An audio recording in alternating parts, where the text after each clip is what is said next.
Good evening, ladies and gentlemen, and welcome to the March 16th, 2022 meeting of the Daytona Beach City Commission. We're delighted to have each of you with us this evening. At this time, I would ask that Ms. LaMagna review the procedures for tonight's meeting. Good evening. Agendas are available on the table in the lobby and at the front of the Commission chambers. All of the exhibits pertaining to items on the agenda are posted in the lobby. Please feel free to view the exhibits at any time during tonight's meeting. You are required to fill out a yellow form to speak before the City Commission on topics on the agenda. Forms are available on the table in the lobby and at the front of the Commission chambers. You must complete the sections that ask for your name, address, agenda item number, signature, and date. The form must be completed and placed in the designated box. Item number 7 is your opportunity to address the City Commission concerning any item on the consent agenda. Please indicate on the yellow speaker sheet the agenda item number of the item or items that you are addressing. Items or discussions not listed on the consent agenda will not be heard during this comment section. Agenda items under item number 9 are public hearings, and citizens may speak at the designated time. Speakers will be allowed to speak for 3 minutes. When you approach the lectern, please speak clearly into the microphone and give your full name and address. The 3-minute clock on the monitor above the dais will start running when you begin to speak. Pay close attention to your time. You will be told when your time has expired. Item number 11 is the public comment forum, and this is the opportunity for the public to speak on any issue or topic that is not on the agenda. All citizens completing the green form will be allowed to speak for 3 minutes. When you approach the lectern, please give your full name and address. Disorderly conduct in the public meeting of the City Commission. Article 2, Section 6238 of the City Code of Ordinances reads as follows. It shall be unlawful for any person to behave in a riotous or disorderly manner in any public meeting of the City Commission or any committee, agency, or board thereof, or to cause any unnecessary disturbances therein by force, shouting, or any other action that is calculated to disrupt such meeting or to refuse to obey any ruling of the presiding officer or such meeting relative to the orderly process thereof. Please be courteous and respectful of the views of others. Personal attacks on the City Commission, city staff, and members of the public are not allowed. Please silence cell phones and other wireless devices during the meeting. All conversation must take place either at the lectern or on the dais so that everyone can hear the business being discussed tonight. Ms. LaMagna, may we have a roll call? Commissioner Cantu?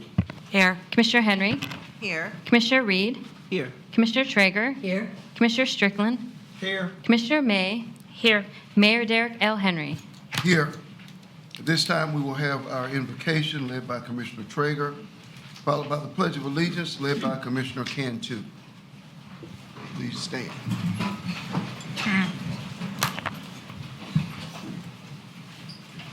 Heavenly Father, bless us all here tonight.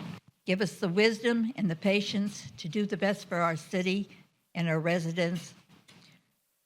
Look over us as we try to get over this terrible sickness, and thank you for getting it better for us. Look over our police force, our first responders, and our armed forces overseas. Look down upon the terrible war that's going on between the Ukraine and Russia, and bring it to a speedy end, preferably in favor of the Ukrainians. Help us all in our endeavors. Amen. Amen. I pledge allegiance to the flag of the United States of America and to the republic for which it stands, one nation, under God, indivisible, with liberty and justice for all.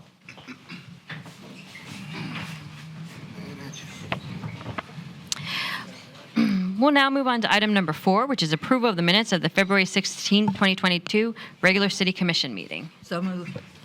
I have a motion from Commissioner Traeger and a second from Commissioner Reed. Do we have any questions or comments? Hearing none, all in favor, let it be noted by saying aye. Aye. Those who are in opposition, same sign. This motion carries 7-0. This time, if there are any changes to our agenda, our city manager will address them. Yes, Honorable Mayor, Commissioners, we do have some changes. Add addendum item number 8W, a retainer agreement with Michael Kahn, PA, to the consent agenda. Add a presentation of a thank you banner to Chief Young and the Daytona Beach Police Department at the beginning of our presentations. Add the reading proclamation for Water Conservation Month to presentations. Add $250 from Commissioner May's Bike Week Sponsorship Fund for the National Hookup of Black Women National Meeting to item 8V. That concludes the changes of the agenda. Move to accept the agenda with the said changes. Second. Take a motion from Commissioner Reed and a second from Commissioner May. Do we have any questions, Commissioner Strickland? No questions? All those in favor, let it be noted by saying aye. Aye. Those in opposition, same sign. This motion carries 7-0. And at this time, we could have Emily Nice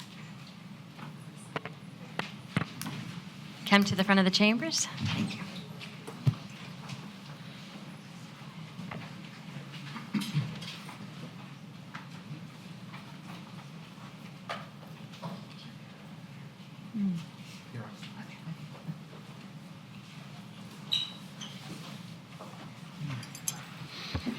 Could the chief and the officers come in at this time? There you go.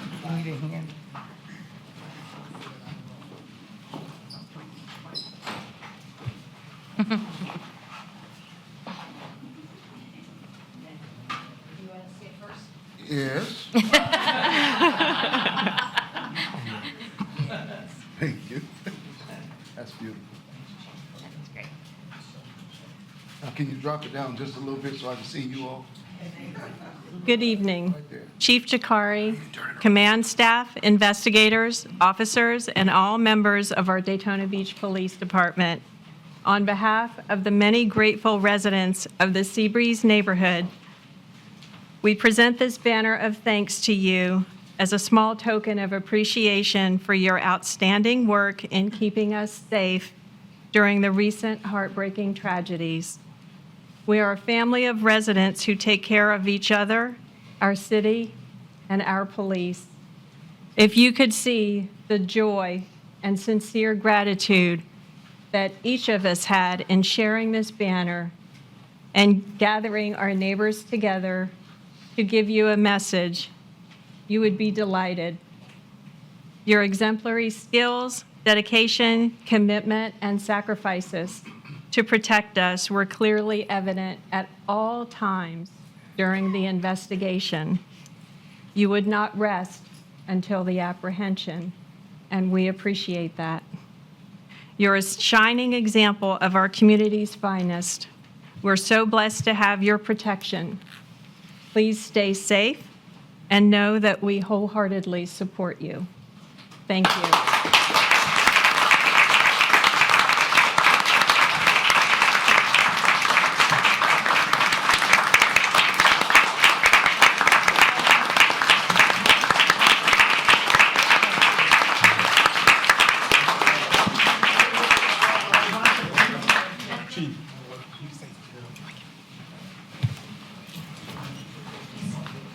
So real quick, thank you, Emily. Thank you to the entire Seabreeze neighborhood community group.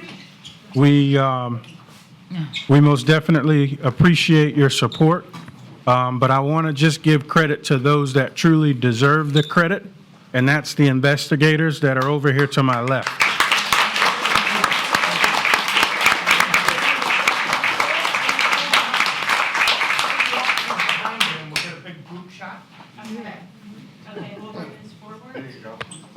Actually, if you want to, Kathy, you can unhook this, and then we'll hook back up after that. You wanna- Kathy? It's fine. Yeah. Okay.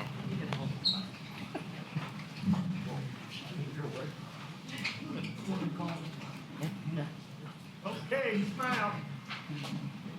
That's it. Thank you, Mayor. Thank you. So again, real quick, because I made them come here tonight, I just want to give them their, take a picture again. Yeah. Y'all come up. Okay.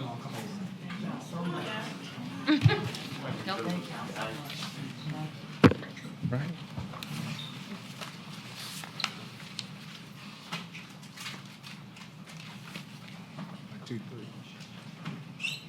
They actually give me orders too from communication. And your PIO, so it was good.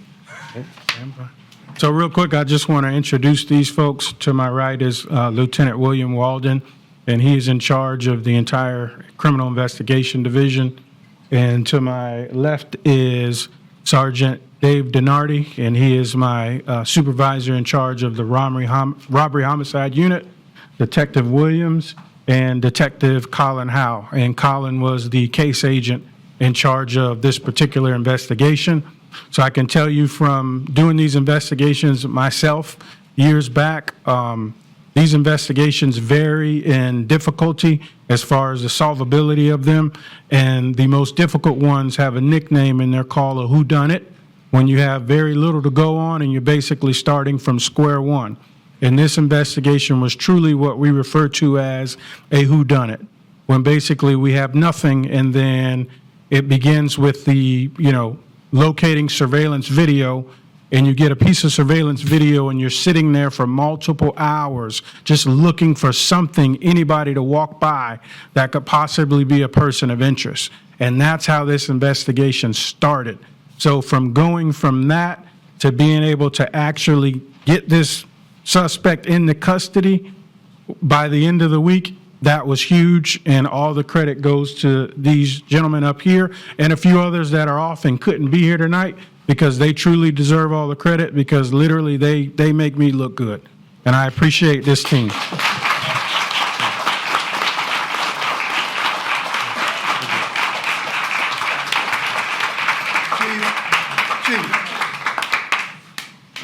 First of all, congratulations and thank you to the Seabreeze community for your expression of gratitude and for your role that you played in helping this case to be solved. Certainly you are what Daytona Beach is all about, a united, tight-knit group of folks who work with our law enforcement and work together to make your area and our entire community better. I'm going to digress because I am the mayor, and I'm going to do that tonight for just a moment, and I think it's important. What you guys accomplished, I was at the meeting on Tuesday, and you guys remember what he said. He said that he wanted to have this guy apprehended by Saturday. And when I received the call, I was just watching my phone, and I was elated because it was Friday afternoon. And Thursday, I'm sorry. Good job. Thursday felt like Friday because that was the last day that the children were in school. So it felt like Friday to me. But it was Thursday. And so mission was accomplished. And I know the stress and the pressure that you and your team feel. I want to ask you a few questions as it relates to the last year. Last year, we had a lady to come to town, and she was at the Speedway, and she urinated on herself, or urinated on stage. We all remember that, right? Yeah. Then we had the naked cowboy. We all remember that. And these were things that people got upset, and they just went crazy over, and the media rushed in. But there are things that we have to remember that that's not what we need to get alarmed about. And I think this event reminds us of something that I've heard you say and basically illustrate of what we need to get alarmed about. And this reminded us of that. How long ago was it that Bethune-Cookman had their threat? Does anybody remember? Was it January? February? I think it was February. Yeah. Okay, so we remember the threat that was posed to Bethune-Cookman. And now, how long ago was it that Embry-Riddle had their serious threat that About a month prior. About a month prior to that. So I'm asking all of that because I just want us to remember what's most important in Daytona Beach. But I also have to ask you a couple questions. How many officers are you short based on what you're allocated? From the top down, 28 currently. So we are short 28 officers. And we know that the legislature approved some things. Are you familiar with it enough to say what it was? I am. That would be House Bill 3. I believe it hasn't quite passed yet. If it passes, it'll be in July. And it's basically incentives and initiatives that our governor is leading the charge on to attract new officers to Florida, to attract law enforcement officers to Florida and make it, incentivize the career field. Okay. Which is not going to give us a leg up when we're 28 down, because everybody else going to have the same playing field, right? Everybody else will get the same resources to hire and attract in the state. Well, based on the way I'm interpreting it, and I'm still seeking clarification on it, a lot of what I'm reading primarily pertains to sheriffs. So I'm trying to see where we fit in as a municipal agency, because a lot of what I'm reading, it's going to really give the sheriff's office a leg up, but then some of it will pertain to, municipal law enforcement. Because the push right now is really for, like, I think it already went into effect where state law enforcement just got a huge bump up. So that's Florida Wildlife Commission, our state troopers, all of them are getting substantial raises right now. Okay. And from what I'm looking at in this bill, a lot of that is going to be for a lot of the sheriffs to kind of help, especially with some of the smaller counties, to kind of level the playing field for them. Okay. I'm not totally sure where we fit into that bill as a municipal agency. Okay. I'm asking all of that because we can't continue to operate at the high level that we are operating at. And I tell people, and some people came at me the other day because I said that I think we have the best police department in America. I would put what job that you all do for a city of 72,000 people and the 10 million people coming in and the types of events and the types of problems that we have. I think the job that you do is unmatched. And I believe that from the core of my being. But we cannot continue to be 28 officers short and expect to have the same level of service that we have. We are growing and busting at the seams. So I hope that it's agreeable by the commission, but we have to charge you. Is Jim Sexton here? Jim and Chief Young, we need you guys to get together and develop a strategy and a plan for how we are going to, and then you bring it back to us so we know, because we got to hold you accountable to this, as to how we're going to fill those 28 spots. If it takes incentives, and of course, we know that I do believe it takes incentives. And so to help with that, I think that one of the things that I would do starting out is that, and this is just my suggestion, and you all take and do with it if you think differently, do that.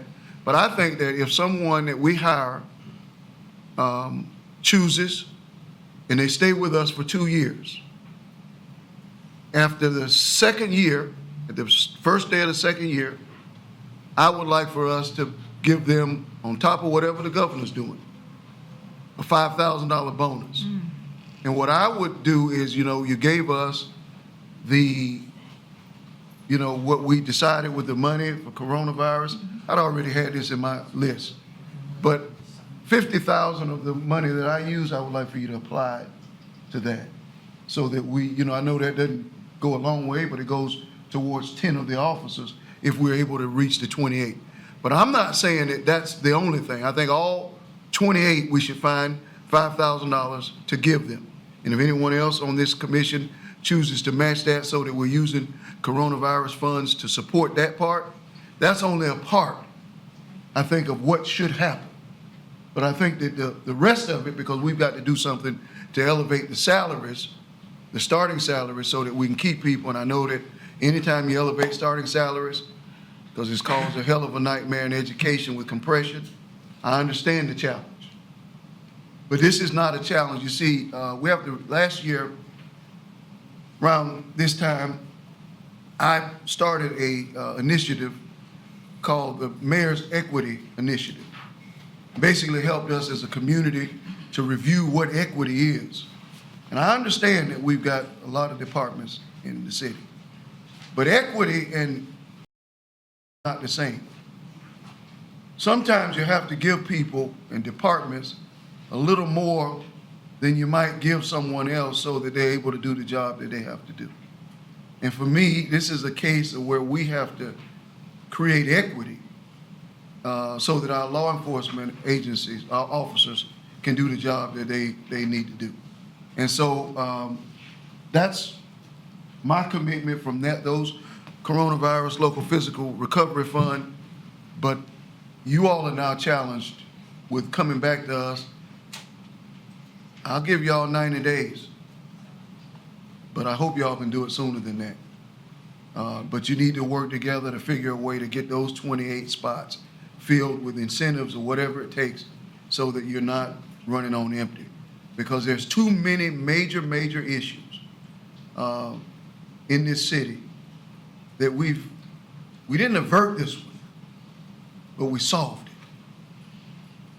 But we averted Embry-Riddle, which could have been a national nightmare. So again, on behalf of the citizens of Daytona Beach, thank you. Well, Mr. Mayor, just in response, I accept that challenge, and I look forward to coordinating with our manager and our human resources director. So I greatly appreciate the support, because even when we just go through something like we went through with a bike week, we're not out of the woods yet, because we know we're still dealing with pop-up events. There's one out there called Orange Crush that we're gearing up for, that I'm mandating people to work, followed by Orlando Invades Daytona. I'm mandating people to work. And then we're not out of the woods with the truck meet, because from everything we're seeing, they're going to Miami, but we're still going to get a push here in Daytona. And as it stands right now, every agency around here, we do have mutual aid, but a lot of them will be on their couch while we're out there dealing with these pop-up events. So I don't feel they should be comparable as far as what they make based on what we do and what I ask my cops to do for the city, in the city of Daytona Beach. So I 100% appreciate the support, and I look forward to us getting together and getting something to you. Now, let me make sure that we are in agreement, because I don't have the authority to direct that. But if it takes 7 of us or 4 of us to agree that we want our staff to make that happen. Do I have 3 people who are willing to nod their heads yes, that they want to see that happen? Yes. Yes. 1, 2, 3, 4, 5 at least. Okay. All right. That's our expectation. Okay. All right. Thank you. Thank you. Thank you.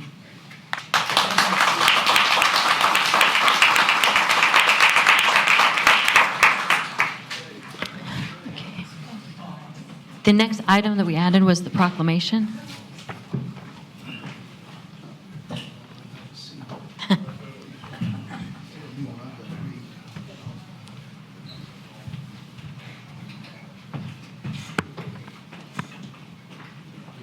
Well, there's no one here for this, is there? Is there They someone were going here? to try to make it, but I don't know if they did make it to the meeting. Oh, okay. He's coming back. I can read it from my own seat. Okay. I think I'll see it better that way.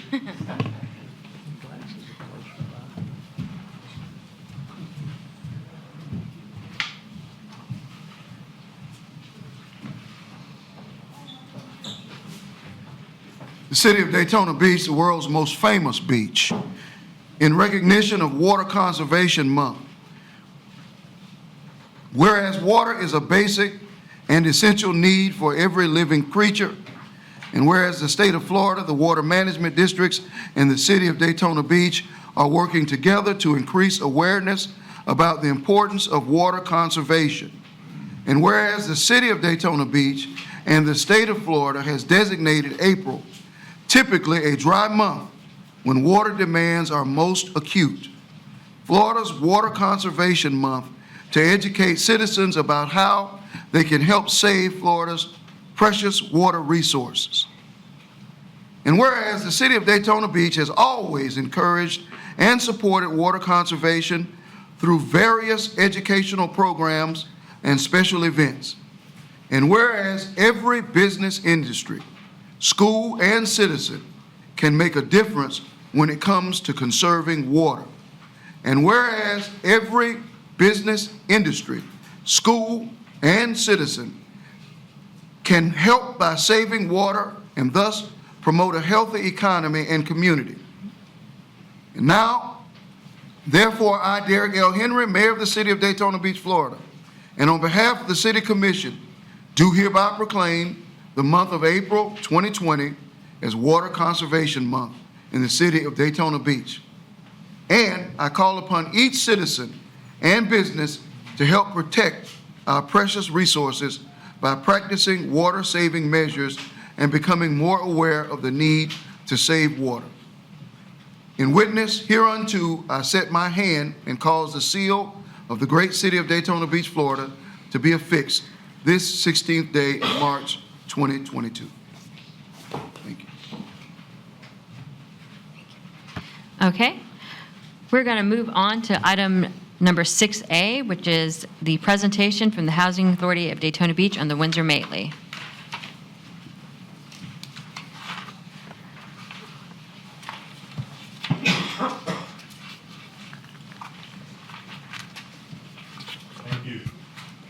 Good evening, Mr. Mayor, City Commissioners, City Manager Theater.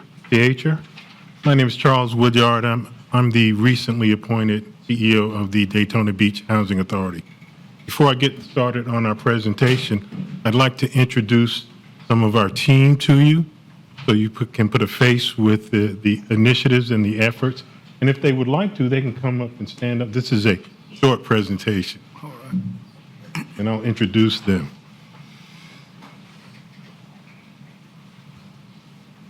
Hopefully our board chair could come up as well.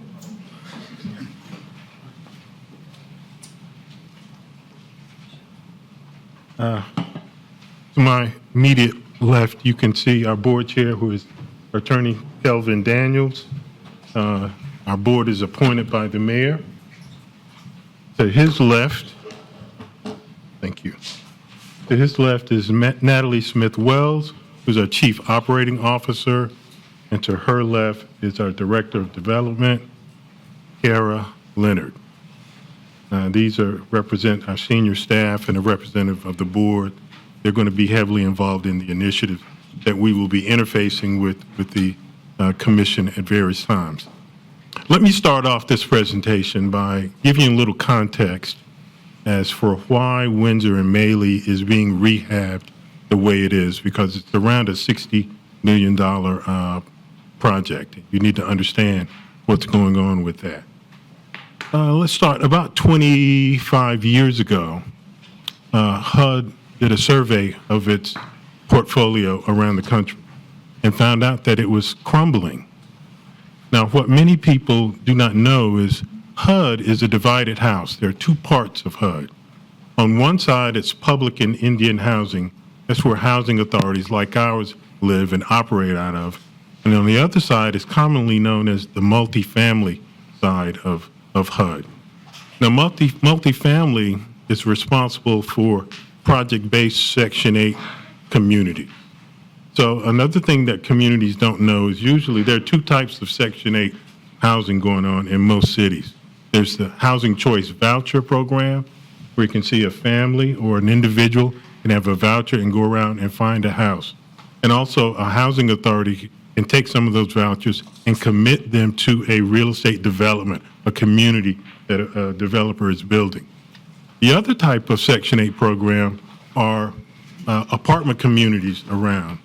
And they're generally, kind of funded and managed by a state finance agency, a housing finance agency, and they're all around, and they don't have much to do with the housing authority. But that part of HUD is better funded, and the funding is more stable on that side of HUD. So HUD realized this, and in an attempt to gain a leg up on how the capital program that they do funds the public housing communities, they sought a way to switch public housing units like Palmetto Gardens, Windsor and Maitland over to the other side of HUD. which is, we'll call it a Section 8 multifamily side, that's actually privatized. It's almost privatized public housing. Like I said, it's more stable and more well-funded. That is what Windsor Maley is. It is a conversion of public housing units over to the other side of HUD that is more well-funded. Now, because it is well-funded, the extra amount of money that a housing authority has and is devoted to these units can then be introduced to the private sector and to investors and say, we've got this stream of dollars, why don't you become equity partners and we can get some loans and everything as well and become a part of an ownership structure to a public housing community, and we can privatize this asset. And instead of HUD struggling on the PIH side, the public housing side, they get over on the multifamily side, funding is much better, and they can do, because of the loan and equity partners, investors, it can come in and do a big rehab, a big insert of investment into a public housing community, okay? And so it's meant, the RAD program, which is what this is called Rental Assistance Demonstration. I know that is a misnomer. That is not really what this program is, but that's what they call it.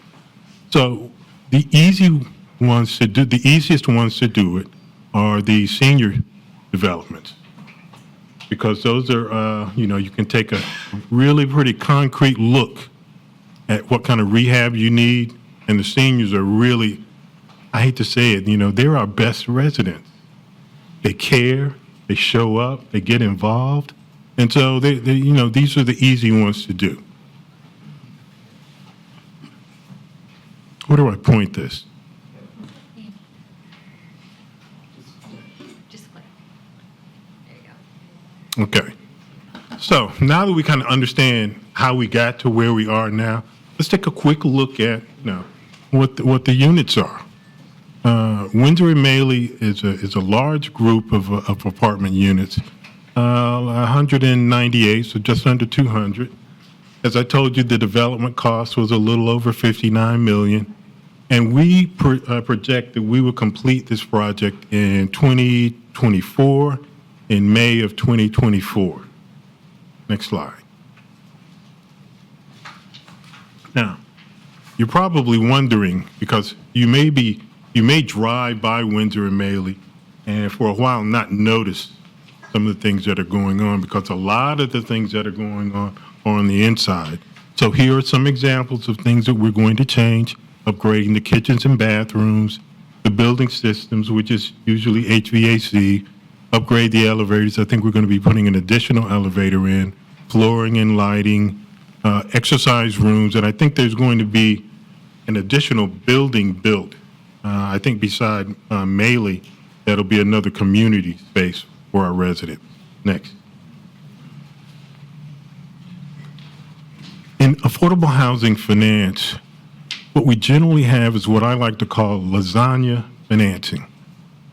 You guys all know what lasagna is. There's layers on top of layers. And it takes the cooperation of maybe 20 or 30 different entities to bring the financing together to make these deals work. And generally, local governments are involved in this. There are a lot of communities, and I'm not going to get on my soapbox, but a lot of communities do have housing trust funds and other funding mechanisms to help out with affordable housing. As you can see here, there is a loan on this. The authority is bringing in about $1 million. You see the seller's note for just about $16 million. That is actually a snapshot of the value of Windsor and Maley. Now, we all know that on the market, we were going to get rid of affordable housing and just sell Windsor and Maley. It might go for a little more than $16 million. We're going to defer some of the cash flow and other things. You can see there, people putting in equity, the developer partner, which is BGC Advantage, and investors put in over $24 million to complete the funding for this project. Next. Talked about our partners. I mentioned BGC Advantage. We have an architect, DNA workshop, general contractor, a property manager, Allied Orion, HUD, the City of Daytona Beach, the financial partners we've got down there, Redstone Equity, Florida Housing Finance, Bank of America. That part of the deal is almost like a standard business deal where investors get involved because they expect a certain return. And that is one of the reasons HUD did this, because we could meet return parameters for those type of partners at the end of the slide. Next. That concludes what I promised to be a brief presentation. If you've got any questions or comments, I'd be glad to answer them. If I can't answer them, some of my team will be able to. The project overview, it said Maley Apartments, 148 units, 0 bedroom? The Maley Apartments are all efficient with great views. Yes. Okay, do we have any other questions? Long overdue project, we're excited about it and excited for the residents and the people that you serve. Thank you for your work in the Daytona Beach. We've met and glad to see you. And thank you, Mr. Chairman. You have any comments, sir, on behalf of the board? Can you come up to the microphone, please? Good evening, everyone. Hello, Mayor, Aaron, all of you all I met, Stater.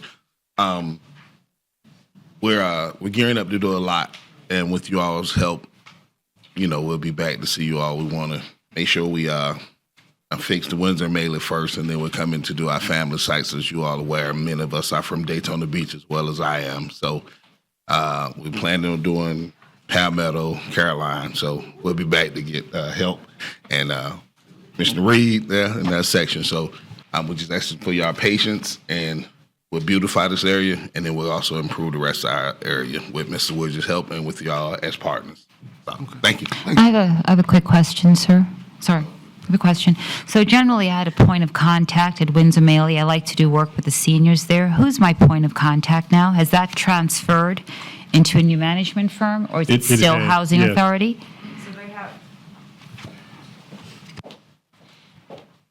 They do have a new management firm, Allied Orion, but they will have a separate team called Amana, and I can send that information to you and say that, so they will oversee all resident services.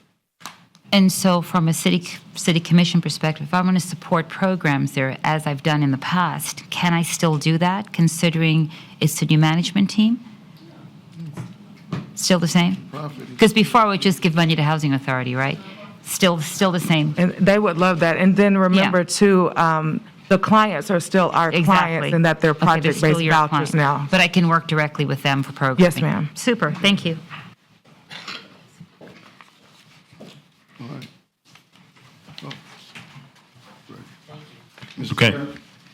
Yes, Mr. Mayor, I will say that we have been working with them on many of their projects and their properties and programs that they've had. So staff has been, since the new president and CEO has been on, and I think that there is an opportunity for us to really transform some of these facilities and properties that they have for the betterment of our community. So thanks for already making staff do more work than they probably thought they were going to be doing with you. You're welcome. All right. Good. All right, thank you. Okay, thank you.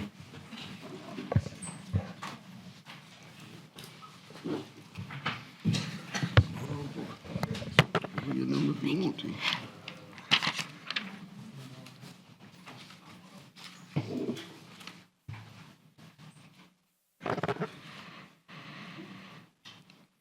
Okay, we're going to move on to item number 7. This is the opportunity for citizens to address the City Commission on any item on the consent agenda. And our first speaker is Rob Merrill, and on deck is Bob, I think it's Thurdeau. Rob, just 1 second. I want to add for clarification that item 8W, which was added onto the consent agenda, is for representation by Attorney Michael Kahn of the city in the Burke case, in case anyone wanted to speak to that. Thank you. Go ahead, Rob. Nicholson. Rob Merrill, 149 South Ridgewood with Cobb Cole. I'm here tonight on an agenda item that I think you guys are familiar with, but we noticed when we were looking at the consent agenda that you've got your plans for the Beach Street improvements on the agenda. And I know it's a conceptual plan, but we noticed that there's going to be a median, which I think is great, a landscape median like we have here, which I think is going to be fantastic. But Phil Smith, who's here with me, who's, as you know, investing with you guys in downtown with a new project that's coming for you tonight, is very interested in having the ability to be able to access his front door across, through this median. So I think we would need a median cut. I think Andy and I talked about, I guess we need to come up with some technical requests there, which we will. But just wanted to make you guys aware that it's connected, tonight's consent agenda to this regular agenda item. So we want to make sure that you guys were aware that we'll be talking to your folks, and hopefully we can come up with a solution to make sure we can get in our front door and make this a successful project, which I know you guys are in support of. So, Definitely. thanks. No problem. Our next speaker is Bob Trudeau, and on deck is John Nicholson. Oh, Trudeau, he sent an email today. Good evening, Mr. Mayor, Commissioners. My name is Bob Trudeau. I'm a resident of Daytona Beach. I live on the beach side. I'm here to briefly talk about. I see you're advancing the this evening. You're going to speak with the attorney about advancing changing the land development code. And I'm in opposition to that. I think it's in place for a reason. It's been there for years. The short-term rentals concerns me greatly. I live in a neighborhood where there are a bunch of illegals, short-term illegals. These people had no regard for the city, no regard for law. They came in and they did it. And I believe they're behind this push to advance this agenda. Those of us who live there, I've lived in my home for 37 years, I have great concerns about having people live next door to me with a revolving door of this party mentality that I've witnessed. I had a neighbor of 25 years who sold her home because of this, because one of the illegals across the street, she said she just couldn't put up with it anymore. I know it sounds wonderful to have this short term allowed in our city, but I just don't think it's great as it sounds. We have plenty of hotels. You see articles all the time. They're starving to put their heads in beds. Why would we compete with that? They need our help to promote tourism. They manage the dollar. They manage the tourism tax. I think that's where it needs to stay. You open this door to these short-term rentals. They're investors. We know they're all out to make a buck. We know why they do it. They have a building that they let run down, and now they think throwing a pile of rock on the front yard so they can park 6 cars to house 25 people for a party weekend is benefiting our neighborhood. It's not. I'm living it. I've been next to it. I do thank the police department. They cleaned up, code enforcement did clean up quite a bit. There are still some that are active.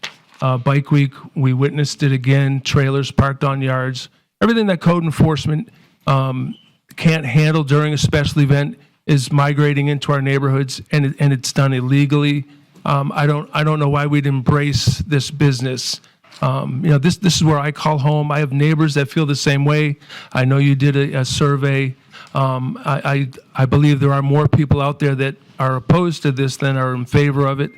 And I would certainly ask that, as you go forward, make sure the people we're talking to are the people that live in this neighborhood, not the people that own a place that they're trying to turn a buck.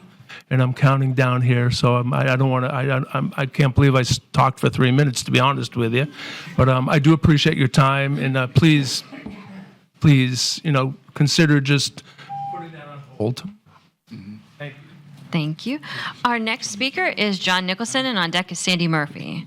And John's speaking on multiple consent items. They're scared. They're so scared.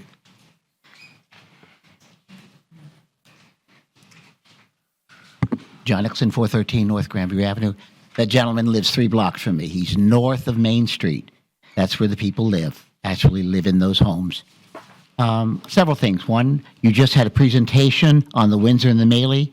Nowhere did it say that you guys are nice enough to donate and take from the city taxes, the general fund, the $3, $4, $5 million that this building will cost downtown. The rents are at $200 rather than at $2,000. People who pay $2,000 or $3,000 for rent generally have extra money to spend downtown. So you're substituting one of our finest locations that would have generated vast sums of funds for downtown for public housing. Also, it's a building that is no longer valid in HUD housing. They don't want seniors in 10-story buildings. They want them on what are called garden apartments. We had an opportunity. Pete Gamble years ago wanted to get rid of the building. All right? He wanted to go to garden apartments, but he couldn't. All right? We had an opportunity at this point to do so, and we chose not to. So I want you to be aware that you're giving away literally $5 million, $10 million a year from the general fund to keep this project here rather than do what's best for the seniors, the garden apartments. I would also ask you, at one point we had pilot programs, payment in lieu of taxes. They did that, and then we gave it back to them. So they paid taxes, but they got it right back. At one point, they had their own policemen. They now don't do that as well. So a lot of things have happened on that. Secondly, fire department, it's on the agenda. For years, when we go to an accident or whatever, we use our facility, our bandages, et cetera. The county does not reimburse us. The fire department loses money every year by putting forth all of these necessities during an accident, and we don't get reimbursed. That should be looked at. Vacation rentals was just spoken about. Beach Street, I'd like a view of it because it's on the consent agenda. What exactly is going to look like? I know I'm appearing to say that it's a preview, but I think it's going to look exactly like downtown, I'm hoping. A1A, you're having the prisoners, $57,000, it's a savings instead of $380,000. We used to have prisoners on the beach side working for us. We have not had them for a while. I would want to know, where is this group of prisoners going to be doing the work for the city? I hope some of it gets done on the beach side. Thank you. Some of the things that you say are just so grossly irresponsible that they have to be responded to. The idea that if this building were in the hands of a private developer and it would somehow yield $10 million to the city is beyond absurd and just sheer, almost buffoonery that anyone would think that. The project on A1A, $200 million doesn't generate anywhere near that type of revenue. And most absurd is the idea that poor people shouldn't live downtown. It's just frightening that we should think that way in 2022 and sickening. Next speaker, please. Okay, our next speaker is Sandy Murphy, and on deck is Frederick Brown. Good evening, Sandy Murphy, 136 Park Avenue. I'm just here looking for some clarification on item 8D, in which we are increasing the city manager's spending authority. We're doubling it from $25,000 to $50,000. I wanted to understand if that's just pertinent to the home and CDBG funds, and where the explanation is of why this number appears. Okay. That's a HUD requirement. There's no item that came before the city commission to increase my expenditure. Oh. It's a HUD requirement. That's their grant requirement for signing off, but there's nothing that's coming before the commission to change that to 25,000. Mm-hmm. From 25,000. 25 is 25, right? Okay. Am I missing something? Because that's not what I read. Bob, you want to explain that? Sure. This is the same authorization we gave last year. It just increases the manager authority for the purpose of these home and home art programs. It's not related to his general purchasing authority overall. So does that answer your question? I just wanted them to be clear. Okay, and our final speaker on the consent agenda is Frederick Brown.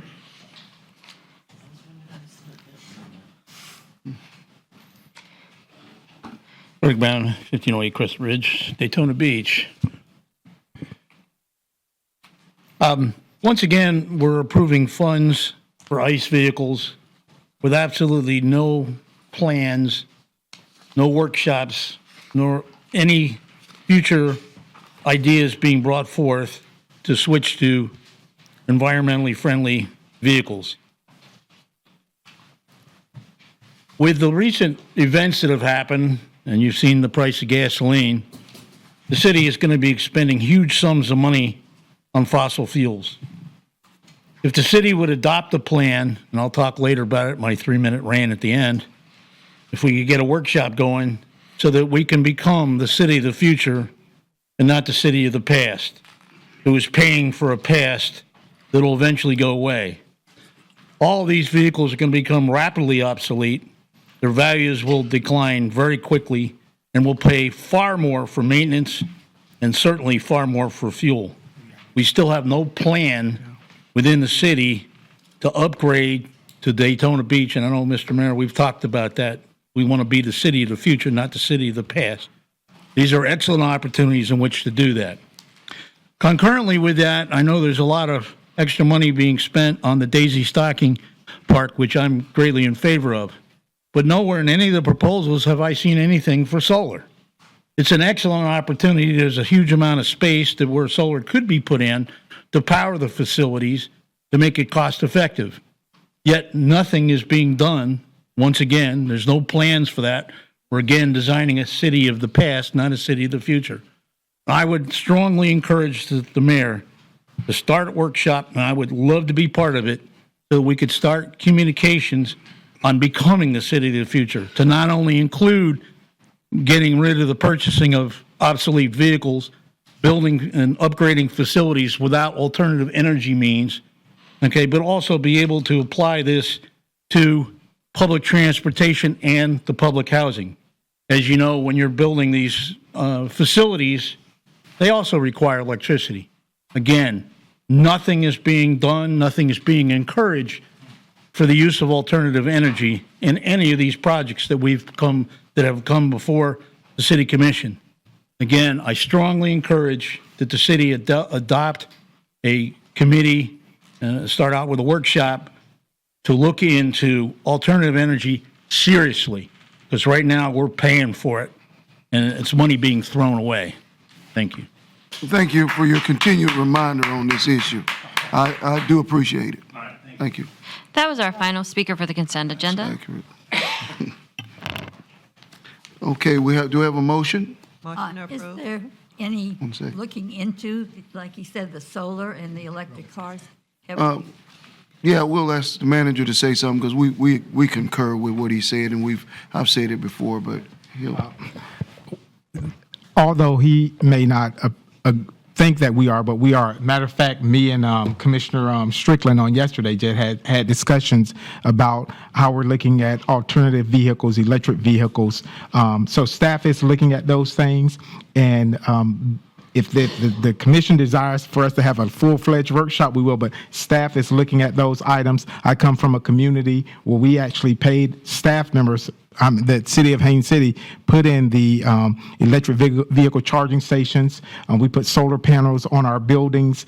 So we are talking about that. Mike Stallworth actually had conversations with me about vehicle purchases because he oversees it. So we are discussing those things with our public works, our utilities, and our business enterprise. It's just something that we're not just advertising at every single meeting that we have. So we will be bringing ideas to you all as we move forward for facilities and vehicles. And even if you don't we don't have to have a workshop, but, I appreciate him bringing it up.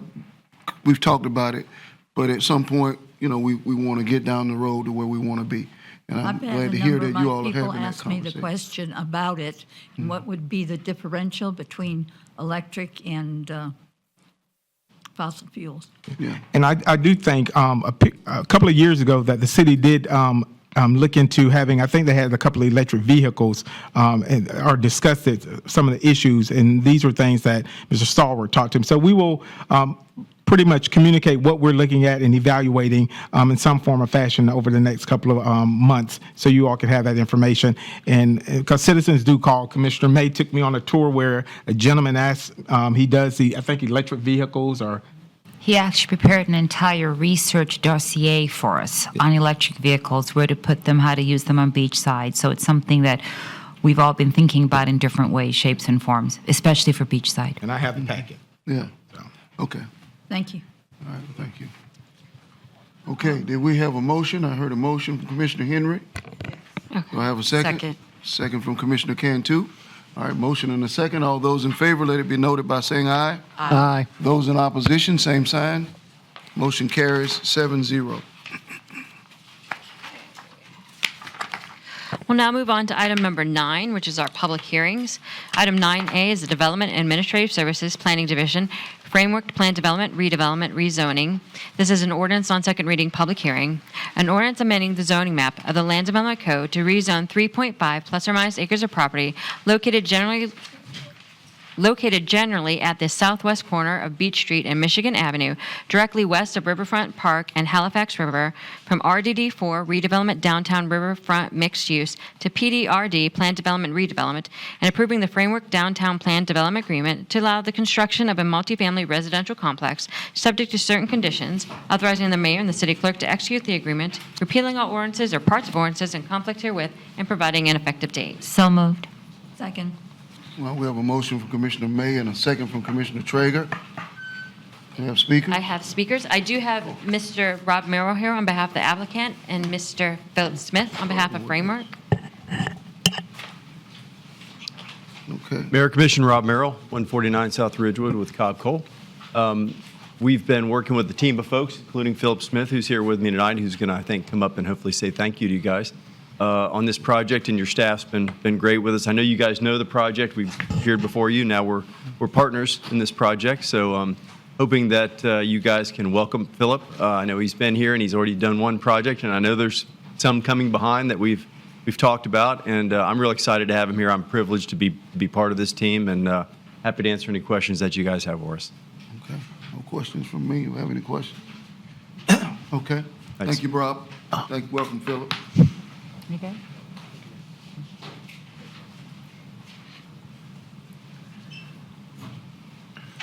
Hi, good evening. Philip Smith, 1211 Northwest Shore Boulevard in Tampa. Mr. Mayor, members of the commission, I just want to say a quick, not that I'm being presumptuous, but I want to say thank you for where we've been thus far, for your communication, for your partnership. Thank you for using the public policy tools that you have at your disposal to make really great things like this happen and revitalize downtown. We're hopeful that we can get this over the line tonight, and if you haven't noticed, I'm real excited to get started, so thank you very much. All right, thank you. Mr. Smith, Mr. Smith, Yeah. have you considered maybe having retail on the bottom floor? No, we have not. I feel like we're a little, separated, I think, preceding the Brown and Brown block.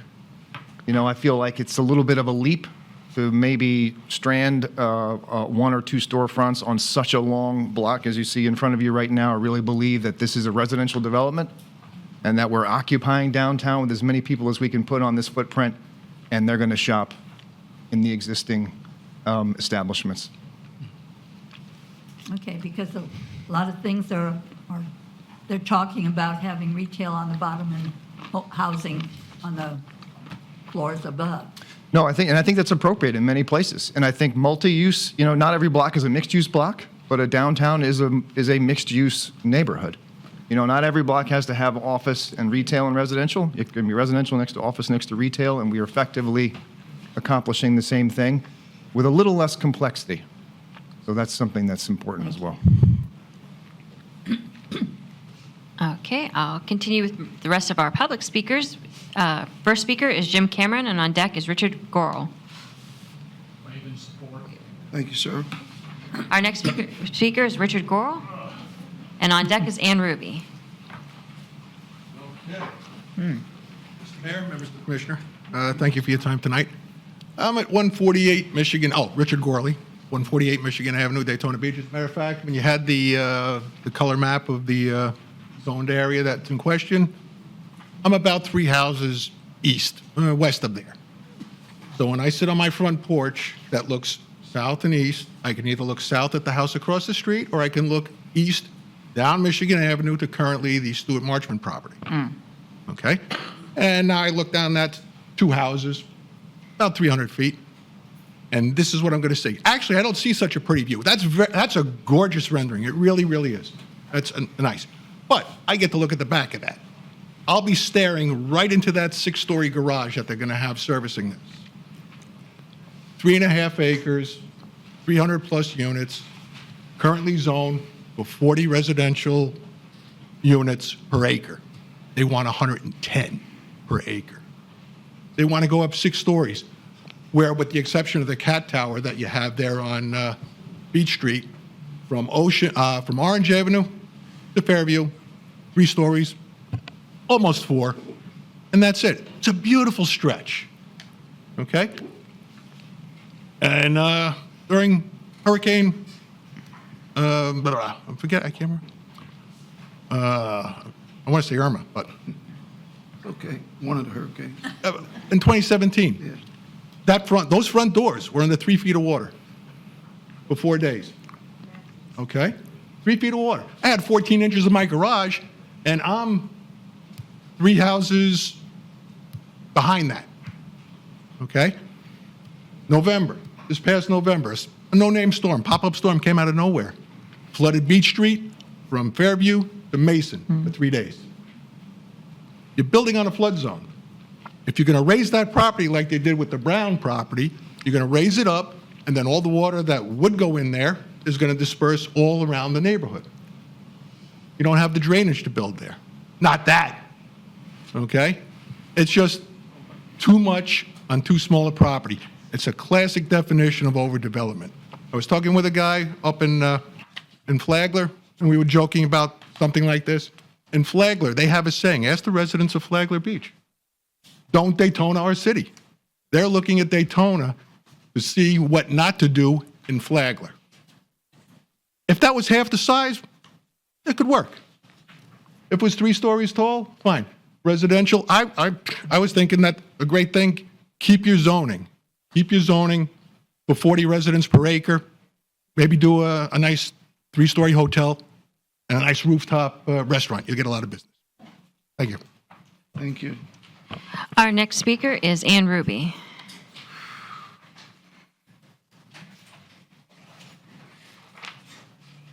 Ann Ruby, 137 Park Avenue. I can appreciate what Mr. Smith said about not wanting any retail on the first floor, but I think 300 feet is a big stretch of residential on what is primarily a commercial street. And you have the park across the street. One of the big problems of Beach Street right now is that it's a one-sided street. So now we're going to have a 300-foot alley, really even longer, including the Brown and Brown building, where there is nothing, just nothing. So I can appreciate they don't want to do kind of storefront retail installations of retail and commercial, but there at least should be some kind of kiosk retail. I don't know if you've noticed this, but we are a nation that cannot go walking outside without sucking on some kind of bottle of water or a coffee. That's a lot of long distance to ask people to walk where they can't get a cup of coffee. And I appreciate that the residents who live here are going to want to walk, and they will walk down to the coffee shops, but they won't want to walk that far. So I think there needs to be some creative way to put in some retail on that stretch, because it's a big empty stretch with nothing right now, and that you're counting on the park to draw people down. I'm not sure what gets people past Bay Street if you go with this plan. Thank you. Okay. Our next speaker is Doyle Lewis, and on deck is John Nicholson.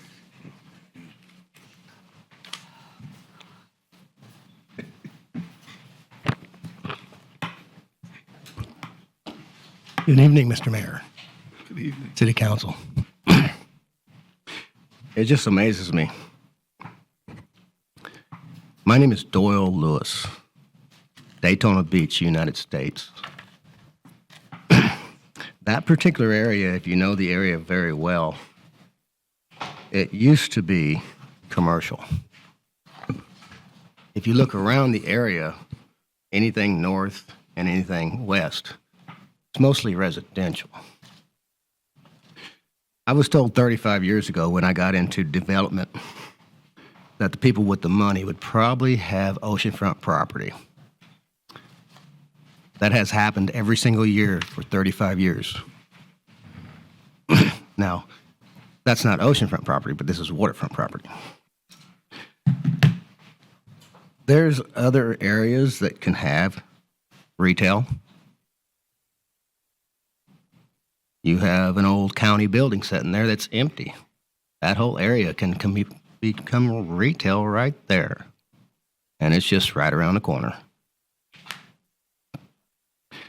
I believe this site would be the perfect area by the older bridge to have residentials on that entire site. You have a large church just right up the street on US 1. You have people that would rather have residents living there, not mixed with commercial. It's one of the places I like to stay around that old bridge. It's easier to cross when you walk. My name is Doyle Lewis. I've been building since I was 12 years old. I can build anything from scratch. I can go cut down the trees and actually treat them out and build.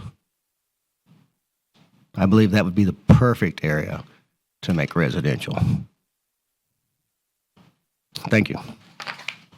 Thank you. And our final speaker on this item is John Nicholson.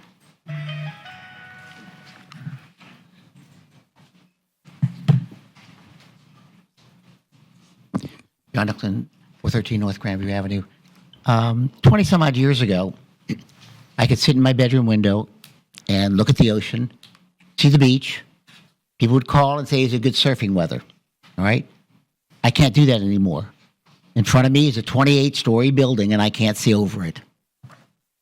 The time when beachfront had 16-unit little buildings, remember the motels up and down the beach? It's gone. What downtown anywhere has 3-story buildings? It's a waste of land. You need the density. We need the density downtown. And this is a gorgeous building. And I don't want to second guess an investor. He wants the biggest bang for his buck. And if he could put stores down there, he would. If you recall, there are 2 huge buildings on the west side of Beachside at Seabreeze Bridge. They had commercial downstairs, and it never worked. The Hilton had commercial downstairs. We required it of the Hilton. It never worked. There was one restaurant there, remember? Thunderbucks or whatever it's called? The German restaurant? That was it. These people do this for a living. He's presented a fantastic building.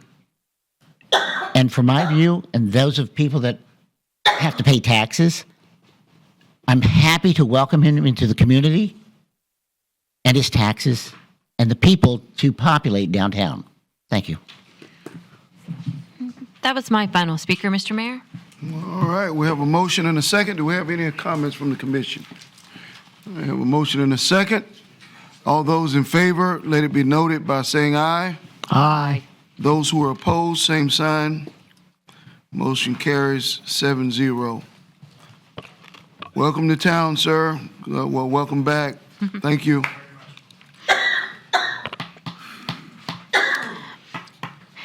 Moving on to item 9B, it's the Development and Administrative Services Watermark Daytona Proportionate Fair Share Agreement. This is a resolution public hearing.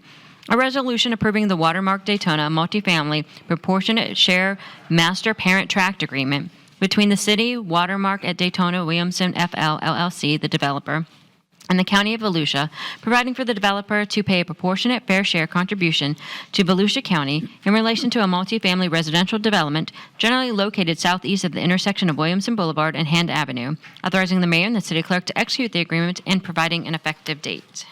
So moved. I have a motion from Commissioner Traeger and a second from Commissioner Reed. And I do have Jessica Gow here on behalf of the applicant for any questions. The millennial attorney is here. No questions for Jessica? Okay. I have a motion and a second. All those in favor, let it be noted by saying aye. Aye. Those who are opposed, same sign.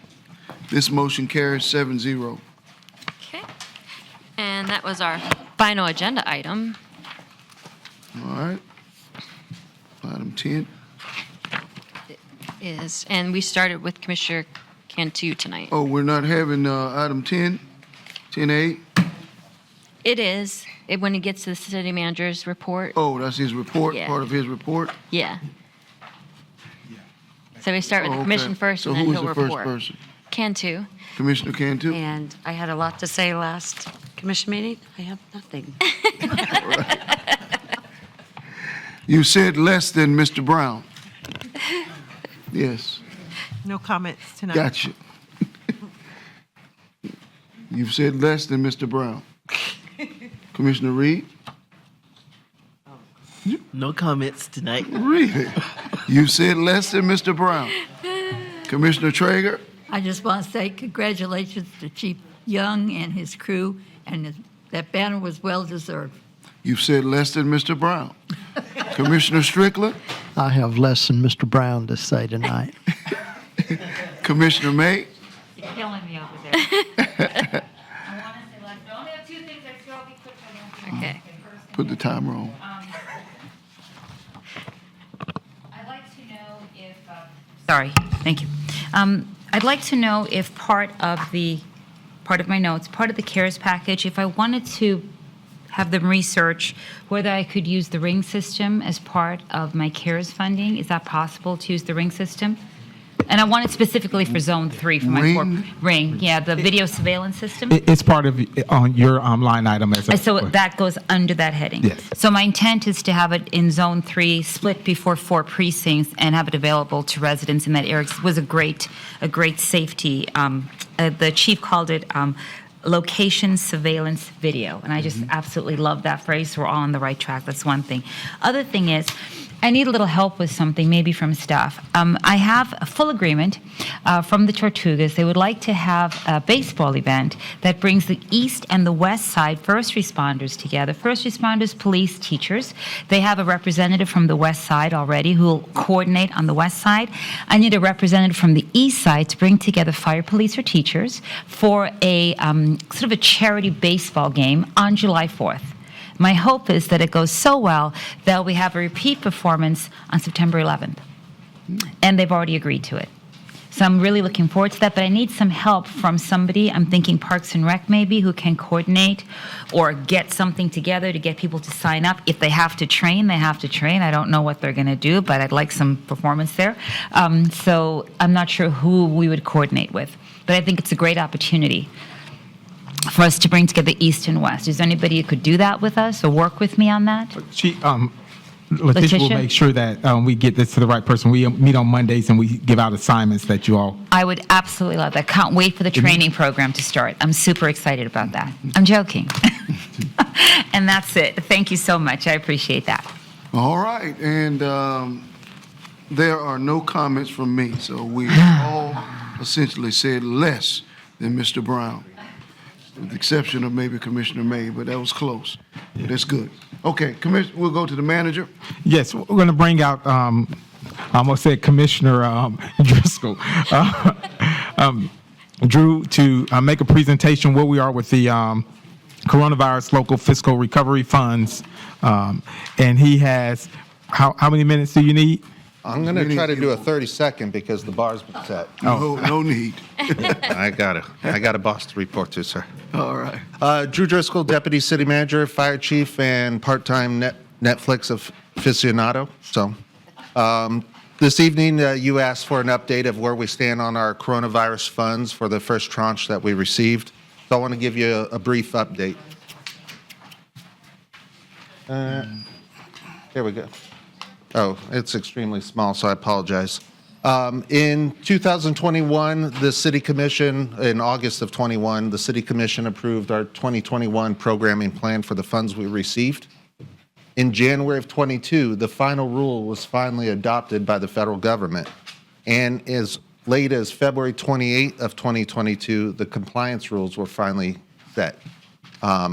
All this to be said that many governments have already crafted plans. They had to come back to the table and recraft those plans.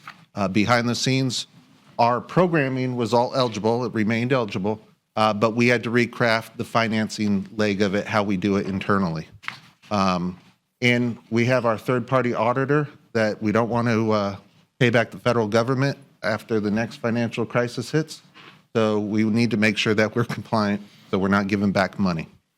But I will say that legal, Bob staff, Ben, Kira, they have been feverishly working, trying to get many of these agreements that correlate with the programs. They've been hustling through, trying to get them through, and I believe we're pretty much there. For our roofing grant program, here's some information for you. We have 164 participants on the waiting list for roofs. As you'll see here, 42 people have been screened, 34 have had inspections and have gone out for the quoting process. They must obtain 3 quotes to match the city's purchasing requirements. 7 families have already submitted their quotes. The average cost, $11,695. If we work that out based on the funding we have, that's approximately 70 roofs that we could do. That leaves 94 roofs that are not going to be able to be done with the funding that we have. Staff does make a recommendation. If you recall from the programming plan, we had some money set aside for a painting grant and a mold remediation grant. If those could be merged to the roofing, we could service more people within the city. I'd say Dawn and LaShondra from Community Development, they have been doing a great job launching this, but to help speed up the process, the manager authorized a casual worker to begin, that started, I believe, March 7th, to begin helping us really elevate and accelerate the program. For our small business facade and landscape grants, as you recall, we had a $5,000 maximum for small business facades and $1,000 max for landscaping with no match requirement. The application process is being finalized, and Ben and Legal has already drafted the third-party agreements necessary for this transaction. And again, that same casual worker will be divided amongst the roofing program and this program to move them forward. For our educational enrichment coordinator, this is the person that's going to bring forward the reading and math literacy program and our technology literacy program. A candidate has been selected, and they are currently going through the onboarding program or process. They had to pass their required DCF background checks, and everything's good, so we're moving forward there. For our mentorship program, the city has received 2 unsolicited proposals, one from Bethune-Cookman University's Black College Explorers program, and another from a local resident, former Daytona Beach firefighter, in fact, Leroy Whitaker, who's also in partnership with the NAACP. The city will be making a call for proposals, and we'll publish that in the near future, and we'll review the recommendations and bring it back to the commission for approval. For affordable housing, that was the $1.5 million that we designated within the programming plan. Staff has met with 2 affordable housing developers so far. One is Green Mills. They're interested in the Housing Authority's Loomis property. And the other is Beneficial Communities, as we know, on the Midtown Apartments property. They both, from their project proformas, show a $10 million gap in their financial outlook. We could use some of the coronavirus money for that. And as a meeting we've had with the manager and city staff, discussing ways that we could include either fee waivers, tax abatement, permit fee waivers, stuff like that to help bring these affordable projects forward. From the programming plan, we took what you approved with Atlantic Housing, which was approximately $300 per unit for a period of 3 years would be the incentive of this program. And please stop me if there's any questions. For zone-specific recovery funds, as $1.85 billion. Here, you'll see what I have, if they're on the list for you. If there's something missing, I apologize. Please feel free to email me, call me anytime. I don't sleep. As I said, I watch Netflix. And I'll make sure that they're on the list. Some of these projects are in process, some are still being researched. Commissioner May had mentioned the crime enforcement program, and that's with the Ring cameras. That we could purchase the device, but the individual would still have to have the subscription and the internet connection, of course. Other commissioners have mentioned that program also. So here's the programs I have right now. By all means, call me and we'll keep adding to the list. Drew, But, yes, ma'am. can I ask you a question? The Veteran Museum, what did I give to them? Nothing. That was the conversation regarding a shortfall if they couldn't Gotcha. accumulate the Okay. funds, but So I it think wasn't you, taken. LPGA park design, yes. are we in the process? Yeah, so when we discussed the other evening, we'll have to get the cost estimate of what that is. But if I recall, in your account, there's approximately $91,000 I have remaining. left, And Yes. which I was told it probably costs about 30,000, correct? Yeah, so we'll move forward with that and look, getting cost estimates with Public Works. Okay, thank you. Yes, ma'am. And then also, when do we disperse funds for this? So for the Homes Bring Hope program, when do we disperse funds for that? Homes Bring Hope program should be on the April 6th agenda, as well as a Champions Elementary subrecipient agreement also. April 6th? Okay, Yes. super, thanks. It's been an ordeal because the federal requirements, the process of what we need to include in this agreement is quite extensive. Make sure that no rights are violated and all the various acts that have been passed over the years that they're compliant with. But we're looking at April for that one. April 6th, I've submitted the agenda. Thank you. Yes, ma'am. In case you have funds and you're interested in some program ideas, we have park enhancements, our wonderful option, whether it's shade structures, benches, trails, if you want to build sidewalks, or as we've already established, the small facade grant program, the roofing program, and the soon-to-be-discussed art program, if you want to contribute your funds to be dedicated to your zone specifically, if you want more roofs in your zone, that program's already in place that you could deposit. We'll transfer your funds into that roofing program as a way to help launch. There's another outreach community care network renovation project, if anyone's interested. It's with Dr. Wilson. They provide HIV and other localized medical care located behind the Daytona Mall. They're looking to renovate, just throwing it out there. And then I provided a list of parks in your zones that you may want to stop by and see if they need a touch of additional care. Do you have a budget yet for some of these projects? I know I discussed with the city manager Lenox Park and doing something a little different there. And do you have a budget at all for that? We do not. It's going to be based on if you wanted to contribute $10,000 for a swing set. That might be low, by the way. Then we could scale it depending on what the contribution could be. Drew, I know that you'll eventually hear from Keith and Andy. One of those things that, in particular, Commissioner May is talking about is it's called a Victory Garden.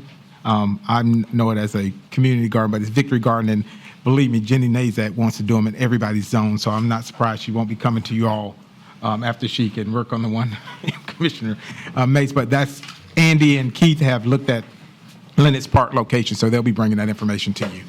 And if there's a specific request, I can track down a price estimate. I actually have one potentially in Midtown and then one in at Lenox Park. I just want to know an approximate dollar amount. I could That's track what I it want. down. Okay, thank you. For our Small Business Equity, Diversity, and Inclusion Resource Center, we've had a conversation with the Daytona Regional Chamber, who wants to extend their partnership that they have with the Urban Chamber and the Volusia Hispanic Chamber to bring forward a small business resource center on their campus. It has not gone out. We have not been in a discussion for an agreement with them. But now that the final rule is in place and we know the rules we have to play by, we could move forward with that program. And lastly is our Public Arts and Cultural Heritage Program. Right now, between Michelle Tolliver and Ben Gross, at the manager's behest, they've started moving forward on the 3 previously approved murals. 2 in Midtown and 1 in downtown, and using those as a pilot to see how this program would unfold, what the agreements look like. So they do have that third-party agreement drafted. In fact, Ben, I believe, finalized it today with Bob's review, and we're moving that forward. But this is actually a very complex program. It's not as easy as just paint on walls. There's easements and access and all these various things. So internally, we've created a team of myself, Paula Long, Hannah Ward, Michelle Tolliver, Reed Berger, Dennis Rozak, Ben Gross, Rose, and Jim Morris. Pretty hefty team. But each one of them has expertise in their field that all plays a role. I myself do not have expertise in that role. I'm merely a facilitator for that. Development Services is currently working on a public arts master plan and evaluating any needs of the land development code that may need to come before commission for alteration. A foundational draft ordinance is in the process of being created to establish the board, their function and authority. Once that board is seated by the commission, the thought is these are the professionals in the field, and who better to guide us in what art is and what it needs to be. I'm just a government worker, but these are true artists. So the idea is that they would help guide this program and help structure beyond its foundational bones. Our team met just as recently as March 9th, but I think that was our 3rd or 4th meeting. So, Can you describe what type of board members are we going after? yes. So, and this will be presented hopefully next commission meeting also. But the initial thought is a 5-person board consisting of at least 3 judged or published artists from different disciplines, architect, whether it's landscape or structural, art history major, art curator, or urban planner. So at least 3 art professionals and then members from those other disciplines. That is common in our findings with St. Petersburg, Lakeland, other art programs seem to find that those professional elements mixed with the artists make for a good combination. Again, that's for conversation, and the team is hoping to present before you in April, as early as April 6th. That just a broad general concept of what the program could be. But before we go down the rabbit hole, we really need to hear from the commission and get the guidance of what you want, what you envision for this program. So the team will come, present before you, and we desperately want your feedback. Okay. Definitely. Please, if there are items on your particular list for your zone that you don't see to spend the money, get that back to Drew as soon as possible so we can finalize this list of what you want to do in your particular zones. Yeah. Are you saying that we need to finish the rest of the money that we have? If not finish it, but we want to know what you want to use it for. Some people don't have as many, so if you have an idea of what you want to use for and you don't want to say now, please just email it to me or Drew so we can put it on our list. It's taken quite some time to construct, as we could tell already, that it's taken quite some time to construct some of these programs. So the more advanced notice we have, because we have till December of 2024 to obligate this money, and we don't want to give it back to the federal government. So You're going to. you're getting on with the design of, I mean, I'm paying for the design, but how much money do we have for the park? Because I know you have some things you want in the park as well, don't you? No, the park is, that part of it, the manager, that's designated funds. So yes, I do have things, but I don't, it's not Okay. much. Yeah. He has an idea of that. And if you see a funny name next to the project, just give me a call. I had to dress it up to match the guidance. So it's there, though, I promise.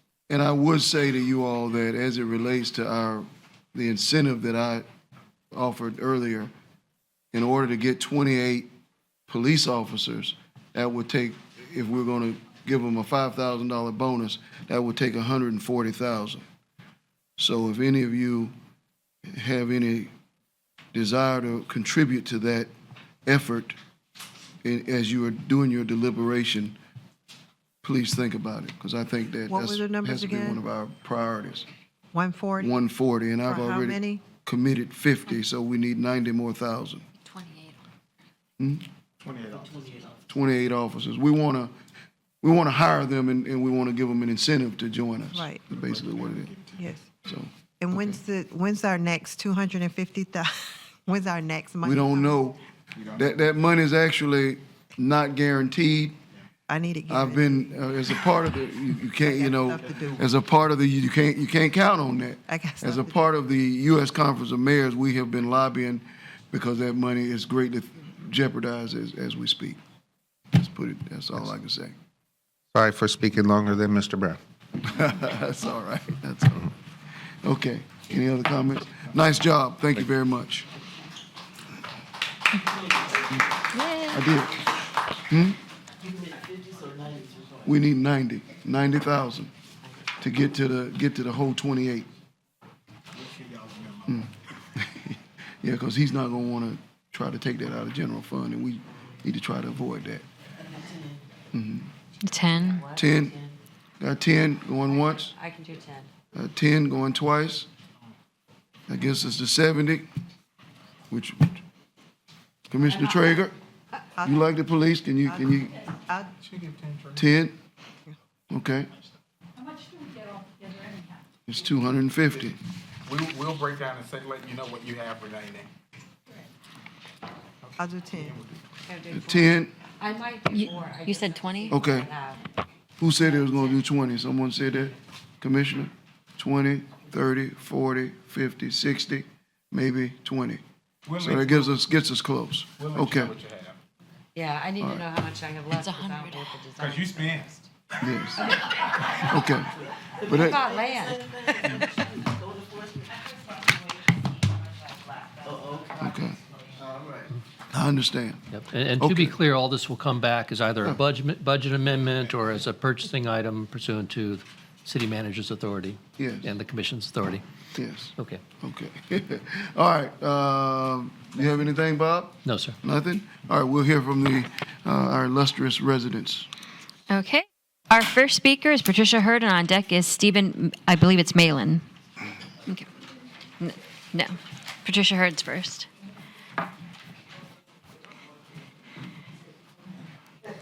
Oh, I think she had already filled out a form. Good evening. Patricia H. Hurd, 822 Vernon Street, Daytona Beach, Florida. Good to see everybody. Well, it won't be long, but I just want to make a comment concerning Bike Week. It's not about Pat Hurd, not at all. It's about the people that come to town that I'm able to assist them.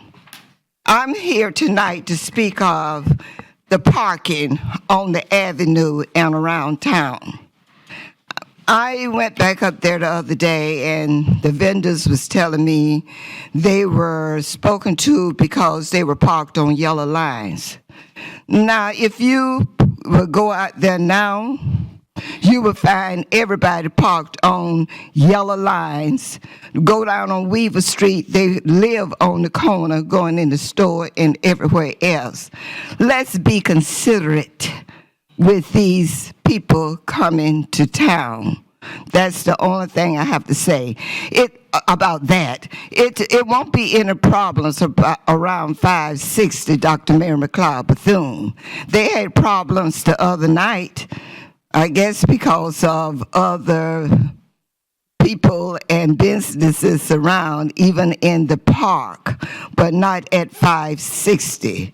We have a light pole there. We do everything that they tell us to do in order to make the vendors and the people happy and safe. Also, I would like to know more about food trucks. Is there anyone giving a workshop so that the community will know about these food trucks? That's something that should be thought about because we need to know more. Okay. Do I get an amen on that? Big partner? Okay. Okay, well, I'll get with someone to get some information because they are not, I don't think, following the directions of food trucks and what they're supposed to be doing. Thank you. Have a good night. Likewise. Thank you, ma'am. Not so fast. Thank you. What was I? Okay. Our next speaker is Stephen. Steve and Mallon. Thank you. And on deck is Jody Martinez. Mayor, Commissioner, City Manager, I won't be too long, promise. I'm going to talk about the Lenox Avenue Dog Park. I brought some samples of what I collected in a week in that park, along with pictures, all charred glass,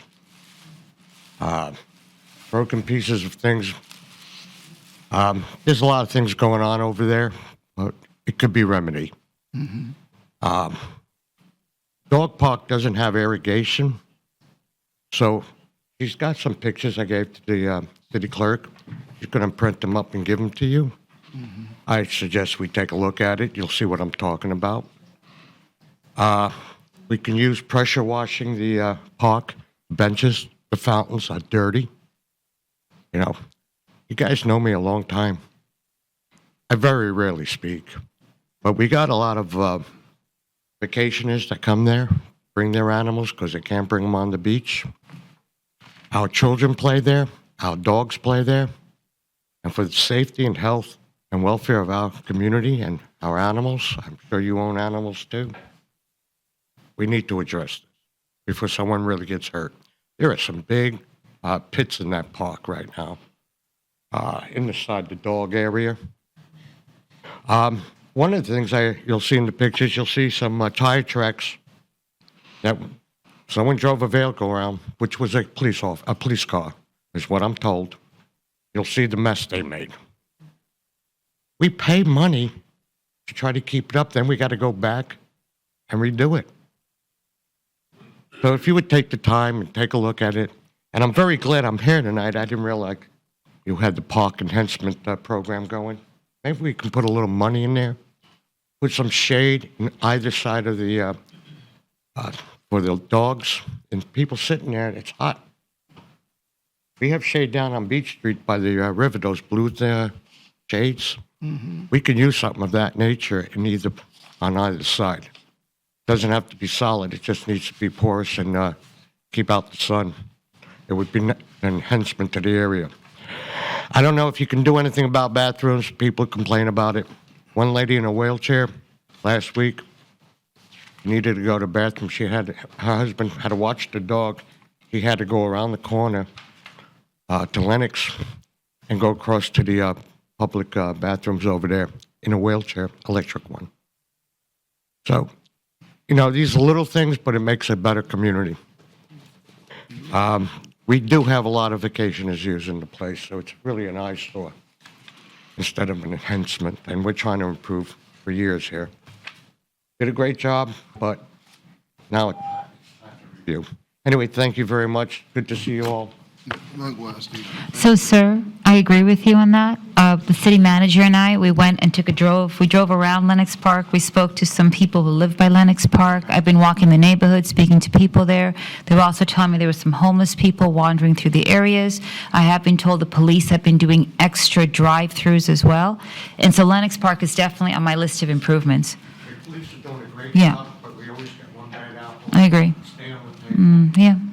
The only thing I would recommend is add some video cameras. Oh, yes. Two at the Uh-huh. front, one at the back going towards Super. Grandview. You know, it might help, but thank you very much.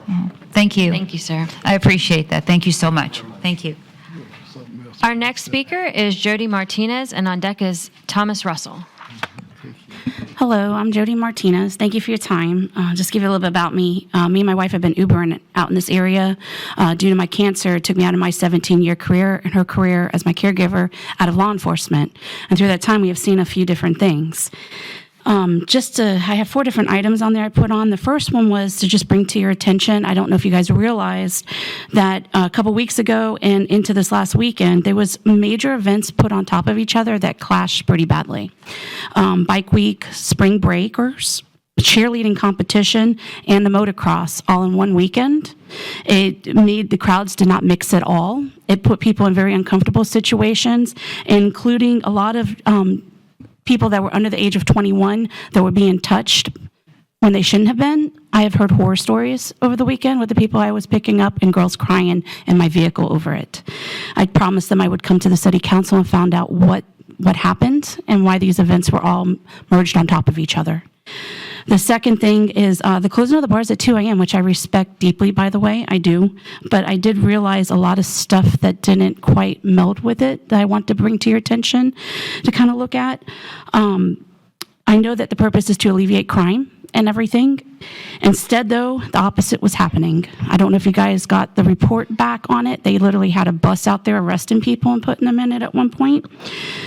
Because Daytona is advertised as a place for people to come and really be able to have fun and have a good time, and we have 3 colleges, major ones, Embry-Riddle, Daytona State, and Bethune-Cookman, they don't want to lay their heads down at 2 a.m.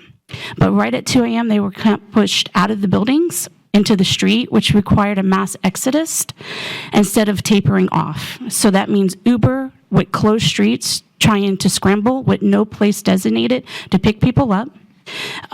People were fighting in the streets over it because crowds that don't mix were forced to come out after they drank a lot of alcohol. I'm from Tampa Bay area, and we had the same problem. They actually did something different. They did a tapering off at one point where you do a last call at a certain hour, but allow the bars to stay open with lights on for people to be able to get picked up and actually order their Ubers and not all of them on top of each other. And the other thing was trying to help people be able to just have a safe place to be able to come out, which leads me to number 3. I know I don't have much time.